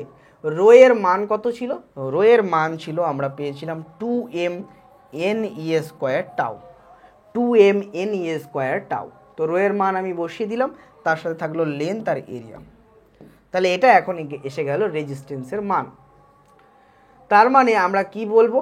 আমরা বলবো যে রেজিস্ট্যান্স এটাকে আমরা এই ফরমেশনে লিখতে পারি, যেখানে এ কি area of cross section, A হলো number of electron per unit volume, E হলো ইলেকট্রনের চার্জ, টাউ হলো রিল্যাক্সেশন টাইম, আর এম হলো মাস অফ ইলেকট্রন, ঠিক আছে।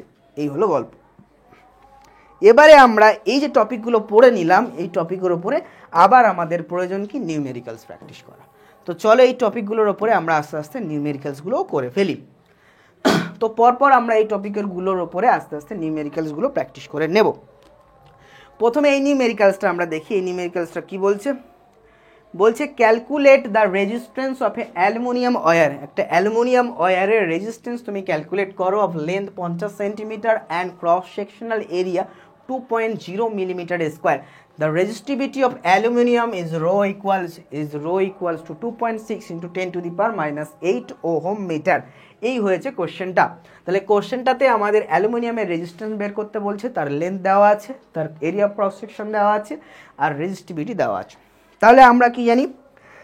আমরা জানি resistance R equals to rho L by A. তো সবগুলো ভ্যালু গিভেন দেওয়া আছে।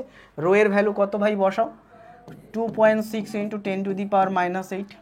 এল এর ভ্যালু কত বাবু? এর হলো 50 সেন্টিমিটারকে মিটারে কনভার্ট করো, 10 টু দি পাওয়ার মাইনাস 2 দিয়ে গুণ করো। এরিয়া অফ ক্রস সেকশন কত? Millimetre square. কত? 20 মিলিমিটার স্কোয়ার। তাহলে 2.0 মিলিমিটার স্কোয়ার। 2.0 মিলিমিটার স্কোয়ার মানে 2.0কে মাল্টিপ্লাই করো 10 টু দি পাওয়ার মাইনাস 6। তাহলে হয়ে গেল 10 to the power minus 3 square মানে 10 টু দি পাওয়ার মাইনাস 6। তাহলে হয়ে গেল মিটার স্কোয়ার। তাহলে দাঁড়াচ্ছে কত দেখতে হবে। এটা ক্যালকুলেট করলে আমাদের আসছে অ্যান্সারটা 0.0065 ওহম। তাহলে 0.0065 ওহম, 0.0065 ওহম, এটা কি দাঁড়াচ্ছে? তার রেজিস্ট্যান্সের ভ্যালু। তাহলে আমরা কি দেখলাম? আমরা ওহমস লর অ্যাজাম্পশনকে কাজে লাগিয়ে সেখান থেকে আমরা রেজিস্ট্যান্সের ভ্যালু বের করতে পারলাম। এবং এটা সেমিকন্ডাক্টর ইনসুলেটর সলিউশনের জন্য ভ্যালিড নয়, এটা শুধুমাত্র ভ্যালিড হবে কন্ডাক্টরের ক্ষেত্রে। সেমিকন্ডাক্টর ইনসুলেটর আর সলিউশনের জন্য এটা অ্যাপ্লিকেবল নয়, শুধুমাত্র কার জন্য? কন্ডাক্টরের জন্য এই ফর্মুলা অ্যাপ্লিকেবল হবে। পরের কোশ্চেনে যাচ্ছি, চলো। এটা একটা কোশ্চেনটা দেখে ভয় পাওয়ার কিছু নেই। কোশ্চেনটাতে আমরা চলো দেখি কি গল্প আছে। এখানে বলা আছে the dimension of a conductor. তাহলে the dimension of a conductor of a specific resistance. আচ্ছা, এই রোকে রেজিস্টিভিটিও বলা হয়, এছাড়াও একে স্পেসিফিক রেজিস্ট্যান্সও বলা হয়, স্পেসিফিক রেজিস্ট্যান্সও বলে, বা আপেক্ষিক রোধ। তাহলে রোকে রেজিস্টিভিটি অথবা স্পেসিফিক রেজিস্ট্যান্স বলা হয়। তাহলে the dimension of a conductor of a specific resistance rho as shown below, দেখানো হলো ছবিতে। Find the resistance of a কন্ডাক্টরটা রেজিস্ট্যান্স বের করতে হবে অ্যাক্রস এবি, সিডি আর ইএফ। তাহলে কোনগুলো এবি, সিডি, ইএফ? এই দিকেরটার নাম দেওয়া হয়েছে বি, এদিকেরটা আছে সি, এদিকেরটা আছে ই। এটা হলো এ, এটা ডি আর এটা এফ। এই হলো গল্প।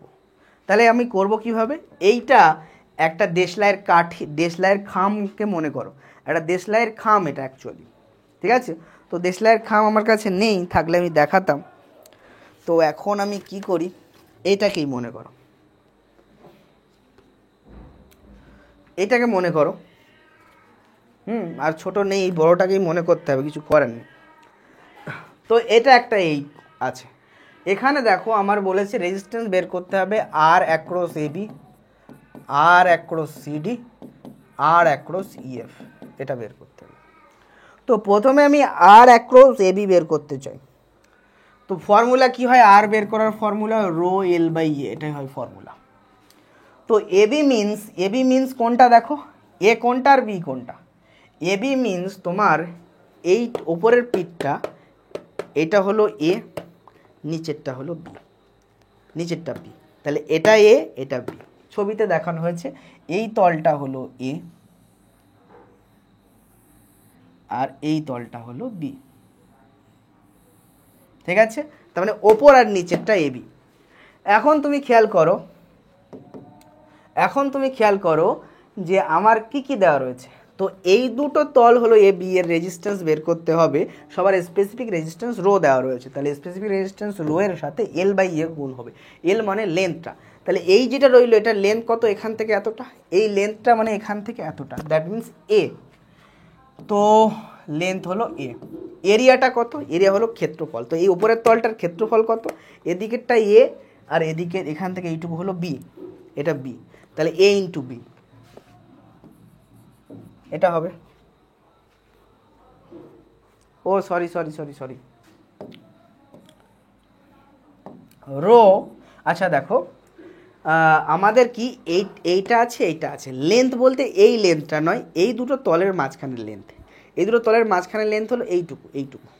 দ্যাট মিনস এইটুকু, এইটুকু। এটা কত আছে? এটা হচ্ছে সি। তাহলে দূরত্ব হলো এটা। তার থাকলে তারটা কত দূরত্ব, দৈর্ঘ্য সেটা দেখতে হবে। দৈর্ঘ্য তাহলে এখানে একটা তল আছে, এখানে একটা তল আছে, এরা সব কন্ডাক্টর। তাহলে এদের মাঝখানে দৈর্ঘ্যটা দেখতে হবে, দূরত্ব দেখতে হবে। তাহলে ওপরেরটা আর নিচেরটা এর মাঝখানে দূরত্ব হলো এইটুকু, সেটা হলো সি। এইটুকু সি। তাহলে সি হলো দূরত্ব, আর তলের ক্ষেত্রফল দৈর্ঘ্য ইন্টু প্রস্থ, এ ইন্টু বি। এটা বেরোলো। আবার সিডি কোনটা হবে? সিডি কোন তলটা দেখো, সি হচ্ছে তোমার কই, এই তলটা সি, আর ডি হলো এই তলটা। দ্যাট মিন্স এটা আর এটার কথা বলা হচ্ছে, এই তলটা, এই তলটা। তাহলে একটা বাক্সের ওপর নিচে আমি বের করে নিয়েছি, সাইড দুটো, এই সাইড দুটো, এটা আর এটা। তো এটা কত হবে? এটা আর এটার মাঝখানের দূরত্ব এটা, দ্যাট মিন্স সেটা কত? বি। তাহলে বসবে কি? রো বি হলো। এবার এই দুটো তলের ক্ষেত্রফল কত? এইটুকু হলো সি, এইটুকু হলো এ, তার মানে এসি। আচ্ছা, এবার ইএফ বের করবো। ইএফ কোনটা? এফ এটা, ই এটা। তার মানে এটার এই তলটা আর এই তলটা, এটা আর এটা বলছে, এটা এটা। তো যদি এটা আর এটা হয় তাহলে এদের মাঝখানের দূরত্ব এইটুকু, মানে এ। তাহলে এ ক্ষেত্রফল কোনটা? এটার ক্ষেত্রফল বি ইন্টু সি, তাহলে বি ইন্টু সি। এই আমার বেরিয়ে গেল তিনটে রেজিস্ট্যান্স। তাহলে তিনটে রেজিস্ট্যান্স আমার এভাবে বেরিয়ে গেল। বোঝা গেল? এই কোশ্চেনটা এটাই ছিল। এটা দেখে ভয় পাওয়ার কিছু নেই, ছবি দেখে ভয় পাওয়ার কিছু নেই। চলো পরের কোশ্চেন যাই। এই ছবিটা দেখে কি ভয় পাবে? এই ছবিটা দেখে কি ভয় পাবে? ছবিটাতে কি বলছে? ছবিটাতে বলছে এরকম একটা কেস। তোমার এটা দেখে মনে হবে যে এটা হয়তো জেই অ্যাডভান্সের কোশ্চেন। চলো দেখি করা যাক।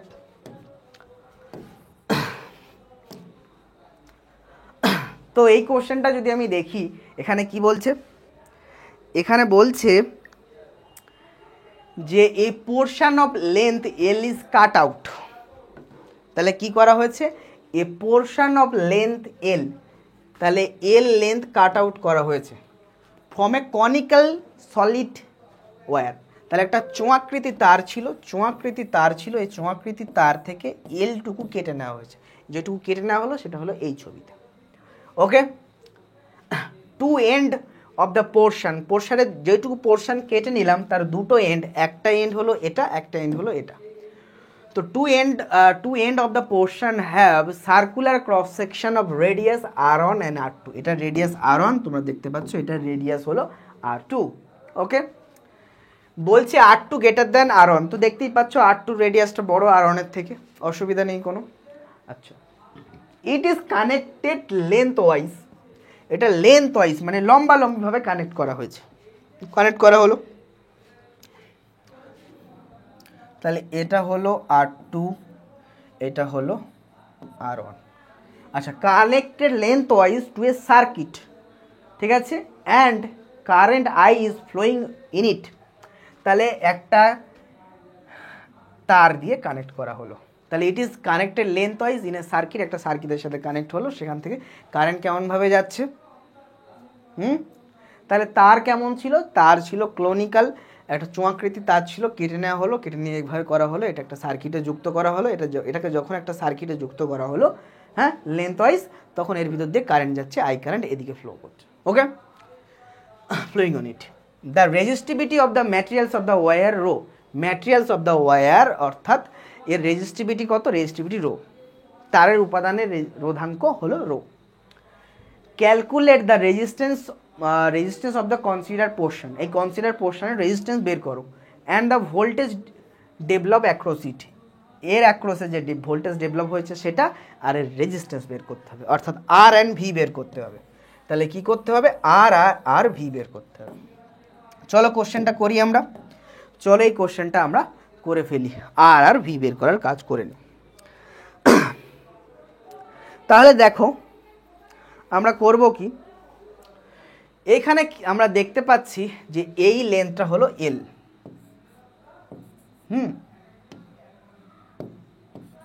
এল। তো আমরা এখান থেকে একটা বুদ্ধি করতে হবে আমাদেরকে। বুদ্ধিটা এমন যে রেজিস্ট্যান্স বের করতে হবে পুরো তারটার। তো এইসব কেসগুলোর জন্য আমরা কি করি, আমরা একটা পার্ট ধরে নিয়ে তাকে ইন্টিগ্রেশন করার চেষ্টা করি। তো এখানে আমি একটা জিনিস কেটে নিলাম, এটা হলো ডিএক্স। কত দূরে? এখান থেকে এক্স দূরে, এক্স ডিস্টেন্স দূরে একটা ছোট্ট রিং আকারের শেপ কেটে নিলাম। রিং আকারের শেপ কেটে নিলাম, কত? ডিএক্স। ওকে, কেটে নিলাম ডিএক্স। তো এই যে ডিএক্স কেটে নিলাম, এই ডিএক্স এর রেডিয়াস কত? তো ডিএক্স এর রেডিয়াস আমরা জানি না, আমি এটা ধরে নিলাম আর এক্স ফাংশন অফ এক্স। তাহলে আর এক্স ফাংশন অফ এক্স এর ভ্যালু আমি কি করে বের করব, এইটা হলো কথা। তো এইটা বের করার জন্য আমাদের একটু বুদ্ধি খাটাতে হবে। কিভাবে? দেখো, আমি দেখতে পাচ্ছি প্রথম এইটার রেডিয়াস আর ওয়ান, তাহলে নিশ্চয়ই আর ফাংশন অফ এক্স এই রেডিয়াসটা নিশ্চয়ই আর ওয়ানের থেকে কিছুটা বড় হবে। এখন কতটা বড় হবে, কতটা বড় হবে সেটাই হলো কথা। তো জিনিসটা কতটা বড় হবে সেটা আমরা এভাবে বের করতে পারবো। দেখো, এই দুটো রেডিয়াসের ডিফারেন্স কত? আর টু মাইনাস আর ওয়ান। এই ডিফারেন্স তৈরি হয়েছে কত লেন্থে? এল লেন্থে। এল লেন্থে এই ডিফারেন্স তৈরি হয়েছে। ভাই ইউনিট লেন্থে কত ডিফারেন্স তৈরি হবে? R two minus R one by L. ঠিক আছে, তো আমি কতটা লেন্থ গিয়েছি? ভাই এক্স লেন্থ গিয়েছি, এক্স লেন্থ। তাহলে কত হবে? R two minus R one by L into X, এই ভ্যালুটা আসবে। তাহলে আমার এই লেন্থটা অ্যাকচুয়ালি, এই রেডিয়াসটা অ্যাকচুয়ালি কত হবে? দেখো, আমি যদি আর ওয়ানের ভ্যালু বের করতে চাই তাহলে আমাদের কি করতে হবে? তাহলে বের করতে হবে আর ওয়ানের ভ্যালু বের করার ফর্মুলা হবে আর ওয়ান ইকুয়ালস টু কি, এই তোমার আর ওয়ান বের করতে বা আর টু বের করতে গেলে কিভাবে বের করতে হবে আমাকে? আর ওয়ান প্রথম করলাম আমি, তার সাথে প্লাস বসালাম, বসাবো কি? এই ডিফারেন্স। এই ডিফারেন্সটা কত? এই ডিফারেন্সটা আর টু মাইনাস আর ওয়ান কত বাই এল একটু কত লেন্থের জন্য? এল লেন্থের জন্য। এল এল কাটলো, তাহলে আমার পড়ে থাকে কি আর ওয়ান কেটে গিয়ে আর টু বেরিয়ে যায়। তো বের করার ফর্মুলা হয় এভাবে। তাহলে এখানে আমি সেটা কিভাবে বের করব? এখানে বের করব R one plus R two minus R one by L into X. এভাবে আমি এই যে ক্রস সেকশনটা কেটে নিয়েছি তার রেডিয়াস বের করতে পারি। নিয়মটা বোঝা গেল? এই জিনিসটাকে অনেকে ট্যান থিটা বলে, অনেকে ট্যান থিটা বলে। আমি ট্যান থিটার জায়গায় গেলাম না, তোমার বুঝতে যাতে অসুবিধা না হয়। আমি লজিক্যালি জিনিসটাকে বুঝিয়ে দেখালাম। যে কি বোঝালাম? বোঝালাম যদি তোমাকে আর টু বের করতে বলে, আর ওয়ান গিভেন দেওয়া থাকে, তুমি কি করতে? প্রথমে আর ওয়ান করতে, প্লাস করতে এদের ভিতরে ডিফারেন্স আর টু মাইনাস আর ওয়ান কত লেন্থের জন্য? এল লেন্থের জন্য, ইউনিট লেন্থের জন্য এটা। এবারে এক্স লেন্থের জন্য আমি বের করেছি, এখানে আমি এল লেন্থের জন্য করবো, এল লেন্থের জন্য এল এল কেটে গিয়ে মানে এটাই থাকবে ডিফারেন্সটা। ঠিক আছে, অর্থাৎ আমরা বুঝতে পারছি যে আর টু বের করার জন্য প্রথম আর ওয়ান রেডিয়াসটা তার সাথে আর টু মাইনাস আর ওয়ান যোগ করলেই পেয়ে যাচ্ছি, এবং সেটা এল লেন্থের জন্য বের করতে হবে। সিমিলার এখানে আমি আর এক্স এটা রেডিয়াস বের করবো, তার জন্য আর ওয়ান আমি নেব, তারপরে এই এক্স দূরত্বের জন্য ডিফারেন্সটা বের করব, সেটা হলো আর টু মাইনাস আর ওয়ান এল ইন্টু এক্স। বোঝা গেল? এভাবে জিনিসটা আমরা করব।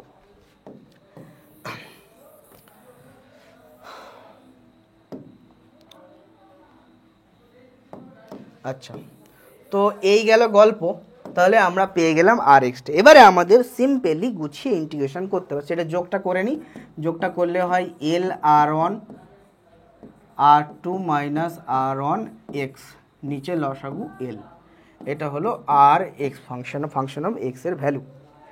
এবারে আমরা কি করব? এবারে আমাকে বের করতে হবে রেজিস্ট্যান্সটা। তো রেজিস্ট্যান্সটা এই ছোট্ট ডিএক্স এর জন্য রেজিস্ট্যান্স আমরা ধরে নেব ডিআর। ঠিক আছে, তো ডিএক্স যে আমাদের কোনিক্যাল সেকশন বা যে রিংটা কেটে নিয়েছি তার জন্য আমি রেজিস্ট্যান্স ধরে নেব ডিআর। এবারে ইন্টিগ্রেশন করব সেটা করে, সেটা কত হবে?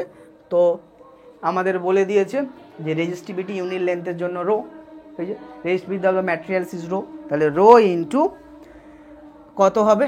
লেন্থ। লেন্থটা কত? লেন্থটা হলো এক্স,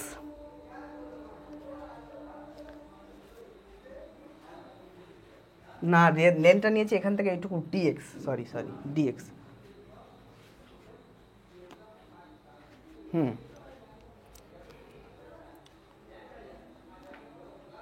তো তাহলে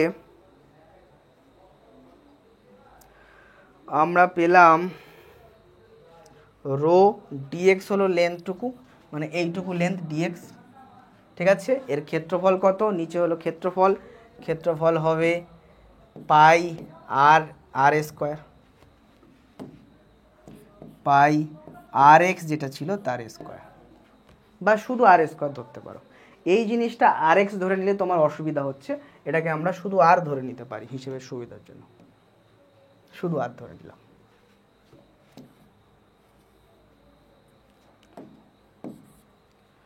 তাহলে এখানে আর ঝামেলা হবে না আর এক্স এর সাথে, শুধু আর এর স্কোয়ার, দূর আর স্কোয়ার হয়ে গেল। তাহলে করো ভ্যালুগুলো বসাও, তাহলে বসাও সিগমা ডিএক্স, নিচে পাই থাকলো আর স্কোয়ার, মানে এই টার্মটার স্কোয়ার। আর এই টার্মটার স্কোয়ার নিচে থাকলে কি হবে, তাহলে নিচে এল স্কোয়ার উপরে চলে যাবে, আর এই নিচের স্কোয়ারটা নিচে থাকবে, L R one R two minus R one X তার হোল স্কোয়ার। এটা আমার দাঁড়ালো, কারণ নিচে আর এর স্কোয়ার, আর স্কোয়ার মানে এইটার স্কোয়ার, তাহলে উপরে চলে যাবে, যেহেতু নিচে আছে নিচে এল স্কোয়ার চলে যাবে, এই টার্মটা নিচের স্কোয়ার হয়ে যাবে। এখন এটা আমি পেলাম ডি আর এর ভ্যালু, এটাকে আমি ইন্টিগ্রেশন করব।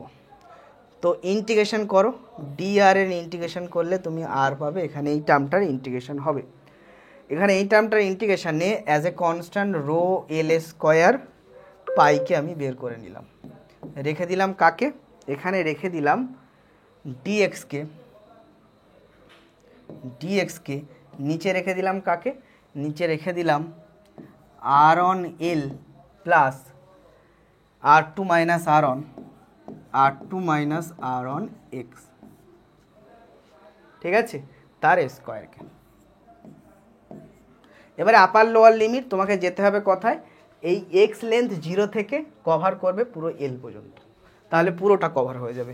এক্স লেন্থ 0 থেকে কভার করবে এল পর্যন্ত, তাহলে পুরোটা কভার হবে, তাই না।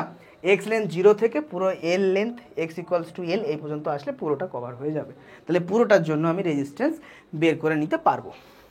তো এখন এই ইন্টিগ্রেশনটা আমাকে করতে হবে, এই ইন্টিগ্রেশন করার জন্য তোমরা ইন্টিগ্রেশন যারা শিখেছো তাদের জন্য আমি দেখিয়ে দিচ্ছি, এবং যারা জানো না তারা নিশ্চয়ই বিপদে পড়বে, ইন্টিগ্রেশন একটু জানতে হবে তোমাদের। তো আমি এখন এটা করার জন্য নিচের পার্টটাকে ইউ ধরে নেব। আমি কি ধরে নেব, আমি ধরে নেব লেট ইউ ইকুয়ালস টু এটা R one L plus R two minus R one X, নিচের এই পার্টটাকে এক্স, তার স্কোয়ারটা নাকি স্কোয়ারটা নয়, নিচেরটাকে এক্স ইউ ধরে নিলাম। তো নিচেরটাকে তুমি যেহেতু ইউ ধরে নিলে, তাহলে এর এবার ডেরিভেটিভ করো, দ্যাট মিনস তুমি এখানে ডিইউ করো, ডিইউ করলে তোমার কত হচ্ছে, এটা কনস্ট্যান্ট, এর ডেরিভেটিভটা 0 হচ্ছে, ওটাতে কি পড়ে থাকছে সেটা আমাকে দেখতে হবে। তো এটার পড়ে থাকছে এক্স এর ডেরিভেটিভ করলে 1 আসছে, এবারে এখানে ডিইউ ডিএক্স করলে এখানে ওপারটা যাবে, আমি যদি ডিইউ ডিএক্স করি তাহলে এটার তো 0 হচ্ছে, এখানে পড়ে থাকছে R two minus R one, that means আমি বলতে পারি DU equals to R two minus R one DX. হলো, এটা আমি করে নিলাম। এবার আমি কি করব, এবার এখান থেকে আমি ডিইউ নয় ডিএক্স এর ভ্যালু বের করবো, কারণ ডিএক্স এর ভ্যালুকে আমরা রিপ্লেস করতে হবে, ডিএক্স এর value D U by R two minus R one, তাহলে ডিএক্স এর জায়গায় এই ভ্যালুটা আমি পুট করতে পারি। তখন আমার ইন্টিগ্রেশনটা কি ফরমেশনে চলে আসছে দেখো,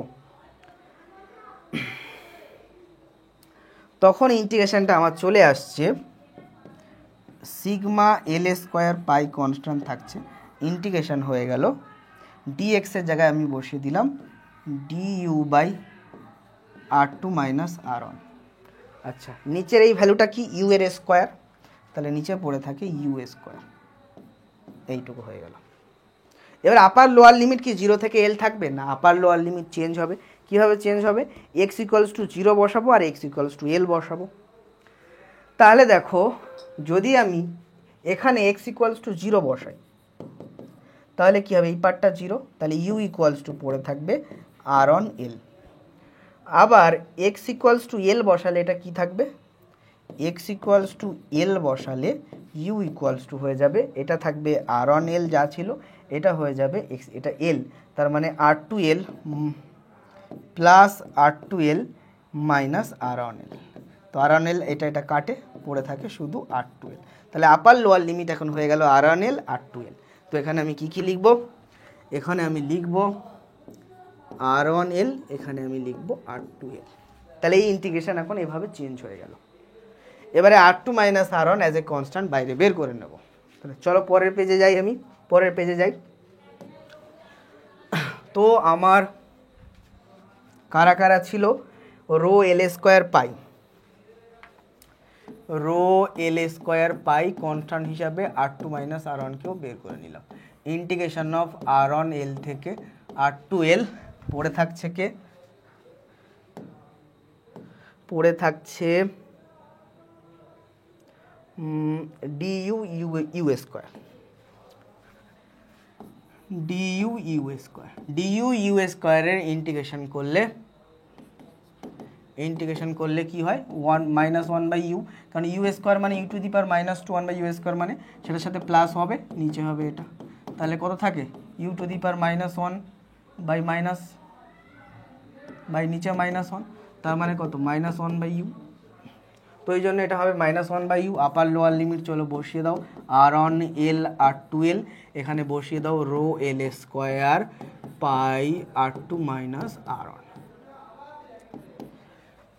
তো এখানে আমরা তাহলে কি দাঁড়াচ্ছে, তাহলে দাঁড়াচ্ছে rho L square pi R two minus R one. এখানে তোমার হচ্ছে প্রথমে আর টু এল বসালে হচ্ছে মাইনাস আর টু এল, তারপরে মাইনাসে মাইনাসে প্লাস হয়ে যাবে, তখন হবে মাইনাস আর অন এল। তো এখান থেকে কমন যাচ্ছে এল, এল কমন যাচ্ছে, তাহলে rho L square pi R two minus R one, common যাচ্ছে এল, এল নিচে কমন চলে আসলো, 1/l কমন এসে গেল, এখানে পড়ে থাকলো 1/r1 মাইনাস 1/r2।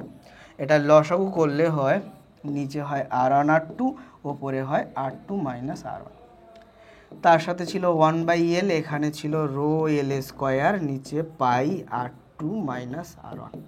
দেখো r2 minus r1, r2 minus r1 কাটে, এল কাটে, স্কোয়ারের 2 কাটে, পড়ে থাকে কি, পড়ে থাকে রো এল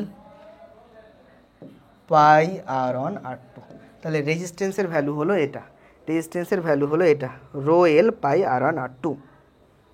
তাহলে আমরা কি বলবো, আমাদের যে কোশ্চেনটা ছিল এই কোশ্চেনের অ্যান্সার হবে যে এই তারের পোর্শনটার রেজিস্ট্যান্স কত, ভাই এই তারের পোর্শনটার রেজিস্ট্যান্স আমাদের বেরিয়েছে R equals to rho L pi R one R two, এটা। এবারে বলেছে voltage develop across it, V equals to formula কি হয়, আইআর। এখানে কত কারেন্ট যাচ্ছে, ছোট আই আছে, তাহলে ছোট আই লেখো, ছোট আই বড় একই ব্যাপার, কোশ্চেন যেমন দিল। তাহলে V equals to I rho L pi R one R, হয়ে গেল, গল্প শেষ। এই দুটোই অ্যান্সার ছিল। তো এই কোশ্চেনটা দেখো কত সুন্দর কোশ্চেন, এখানে আমাদের বুদ্ধি করে জিনিসগুলো করতে হচ্ছে, সাজাতে হচ্ছে, ইন্টিগ্রেশন ইউ ধরে করতে হচ্ছে, এই হলো গল্প। তো এই কোশ্চেনটা কেমন লাগলো তোমরা নিশ্চয়ই কমেন্ট সেকশানে জানাবে, এই কোশ্চেনটা তোমাদের কেমন লাগলো নিশ্চয়ই তোমরা এইটা কমেন্ট সেকশানে জানাবে। তো এটা যদি হয়ে যায় তাহলে এর পরের কোশ্চেনে আমরা যাব এই কোশ্চেনটাতে, এটা হয়ে গেলে আমরা এর পরের কোশ্চেন এই কোশ্চেনটাতে যাব। এই কোশ্চেনটা কি বলছে তোমাদের, এই কোশ্চেনটা বলছে the space between two coaxial cylinder। তো দেখো কোঅ্যাক্সিয়াল, একই অক্ষযুক্ত দুটো সিলিন্ডার আছে, একটা সিলিন্ডার এরকম আর একটা এরকম, তো অক্ষ দুজনের একই, ঠিক আছে, কোঅ্যাক্সিয়াল সিলিন্ডার, এরা হলো কোঅ্যাক্সিয়াল সিলিন্ডার। তো দুটো space between two coaxial cylinder whose radius are A and B, একটা দেখো বি আর একটার এ, তাহলে এটা হলো বি বড়টা, ছোটটার রেডিয়াস হলো এ, ওকে। আচ্ছা, যেখানে বলা আছে যে বি এর থেকে বড়, দেখতেই পাচ্ছ বি এর থেকে বড়, is filled with as conducting medium, এটা একটা কন্ডাক্টিং মিডিয়াম দিয়ে ভর্তি করা হলো। The specific conductivity of the মিডিয়ামটার স্পেসিফিক কন্ডাক্টিভিটি হলো সিগমা। কি জানতে চেয়েছে compute the resistance along the length of the cylinder. তাহলে সিলিন্ডারটার লেন্থ বরাবর আমাদের কি বের করতে হবে, compute the resistance along the length of the সিলিন্ডারটার লেন্থ বরাবর রেজিস্ট্যান্স বের করতে হবে। তারপরে বলছে compute the resistance between the cylinder are very long as compare to their radius. যদি এল বা লেন্থটা ভেরি গ্রেটার দ্যান বি, মানে রেডিয়াসের থেকে অনেক বেশি হয়, তাহলে তার রেজিস্ট্যান্স বের করো। যেখানে এল হলো সিলিন্ডারটার লেন্থ, এই কন্ডিশন দিয়েছে। একবার নর্মাল কন্ডিশনের লেন্থ বরাবর রেজিস্ট্যান্স বের করো, একবার সেই কন্ডিশনে বের করো যখন লেন্থটা থেকে রেডিয়াসটা অনেকটা ছোট। ঠিক আছে, এই দুটো কেস আমাদের এখানে দিয়েছে। তো চলো এটা আমরা করে ফেলি। তো ছবিটা দেখতে পাচ্ছ, আর নতুন করে আঁকার দরকার নেই, ছবিটা অলরেডি গিভেন তোমার দেওয়া আছে। তো কি করব আমরা, তো প্রথম এ দাগের কোশ্চেনের জন্য আমরা দেখতে পাচ্ছি যে R equals to rho L by A, R equals to হয় রো এল বাই এ। তো রো এর জায়গায় আমাদের 1/σ বসাতে হবে, কারণ রো এর ভ্যালু এখানে দেওয়া নেই, তাই না? লেন্থ কত বলা আছে, লেন্থ বলা আছে ক্যাপিটাল এল, তাই না? নাকি অন্য কিছু দেওয়া আছে? লেন্থ আর কোনো কোথাও কিছু দেওয়া আছে? ক্যাপিটাল এল দেওয়া রয়েছে। ওকে, compute the resistance along the length of the cylinder। আচ্ছা, ওটা দুটো কন্ডিশন।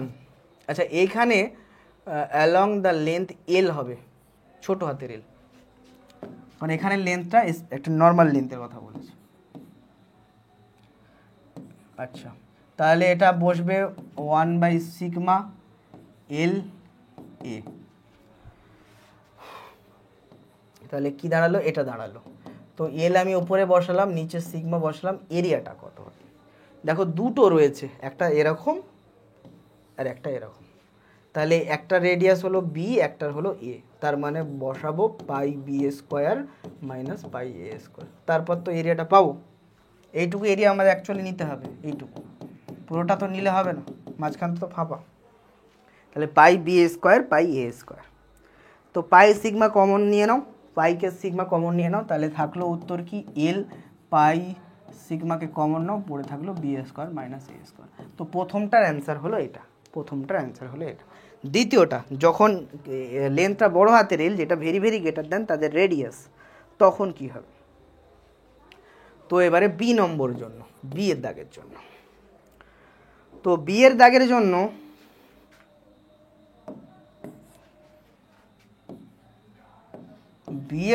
জন্য আমরা করব কি, এটা এ কমপ্লিট, বি এর জন্য খেয়াল করো তুমি, আমরা এখানে কারেন্ট ডেনসিটি জায়গা থেকে নিয়ে আসব। কেমন ভাবে দেখো, ওহমস লর আরেকটা ফর্ম যেটা ছিল জে ইকুয়ালস টু সিগমা ই, মনে আছে? এটা ওহমস লর একটা অল্টারনেটিভ ফর্ম, যেটা আমরা প্রথম দিয়ে শুরু করেছিলাম। তো এখান থেকে আমরা কি বসাতে পারি, কারেন্ট ডেনসিটিটাকে এভাবে লিখতে পারি, এটা কি কারেন্ট পার, এটা হচ্ছে, তাহলে জে কে আমরা লিখতে পারি কারেন্ট বাই কি এরিয়া। তো কারেন্ট আমি রেখে দিলাম আই, কারেন্ট ধরো আই, এরিয়াটা কত, তো এরিয়া নিশ্চয়ই এটা হবে, যে ধরো আমাদের কম্পিউটার রেজিস্টার ভেরি ওয়ার, আচ্ছা ঠিক আছে, আমি এমন একটা রেডিয়াস এখানে নিলাম যে রেডিয়াসটা আর, যেটা বি এর থেকে ছোট আর এ এর থেকে বড়, এ এর থেকে বড় বি এর থেকে ছোট, এরকম একটা রেডিয়াস আর নিয়ে নিলাম, ঠিক আছে? তাহলে সেক্ষেত্রে আমরা কি বলতে পারি, সেক্ষেত্রে আমাদের এরিয়া কত হবে, এরিয়া হবে টু পাই আর, আর লেন্থ কত এল হলো। এবার এটাকে ভেক্টর করার জন্য ওই ডিরেকশানে ইউনিট ভেক্টর আর ক্যাপ দিয়ে মাল্টিপ্লাই করে দিলাম, তাহলে এটা থাকলো।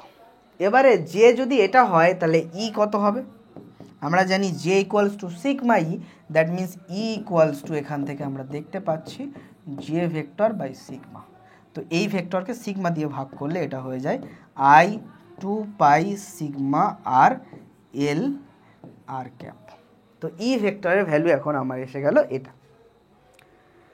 তো আমার এখানে কোশ্চেনে দেওয়া ছিল L very very greater than B, B এর থেকে এল অনেক বড়, ঠিক আছে।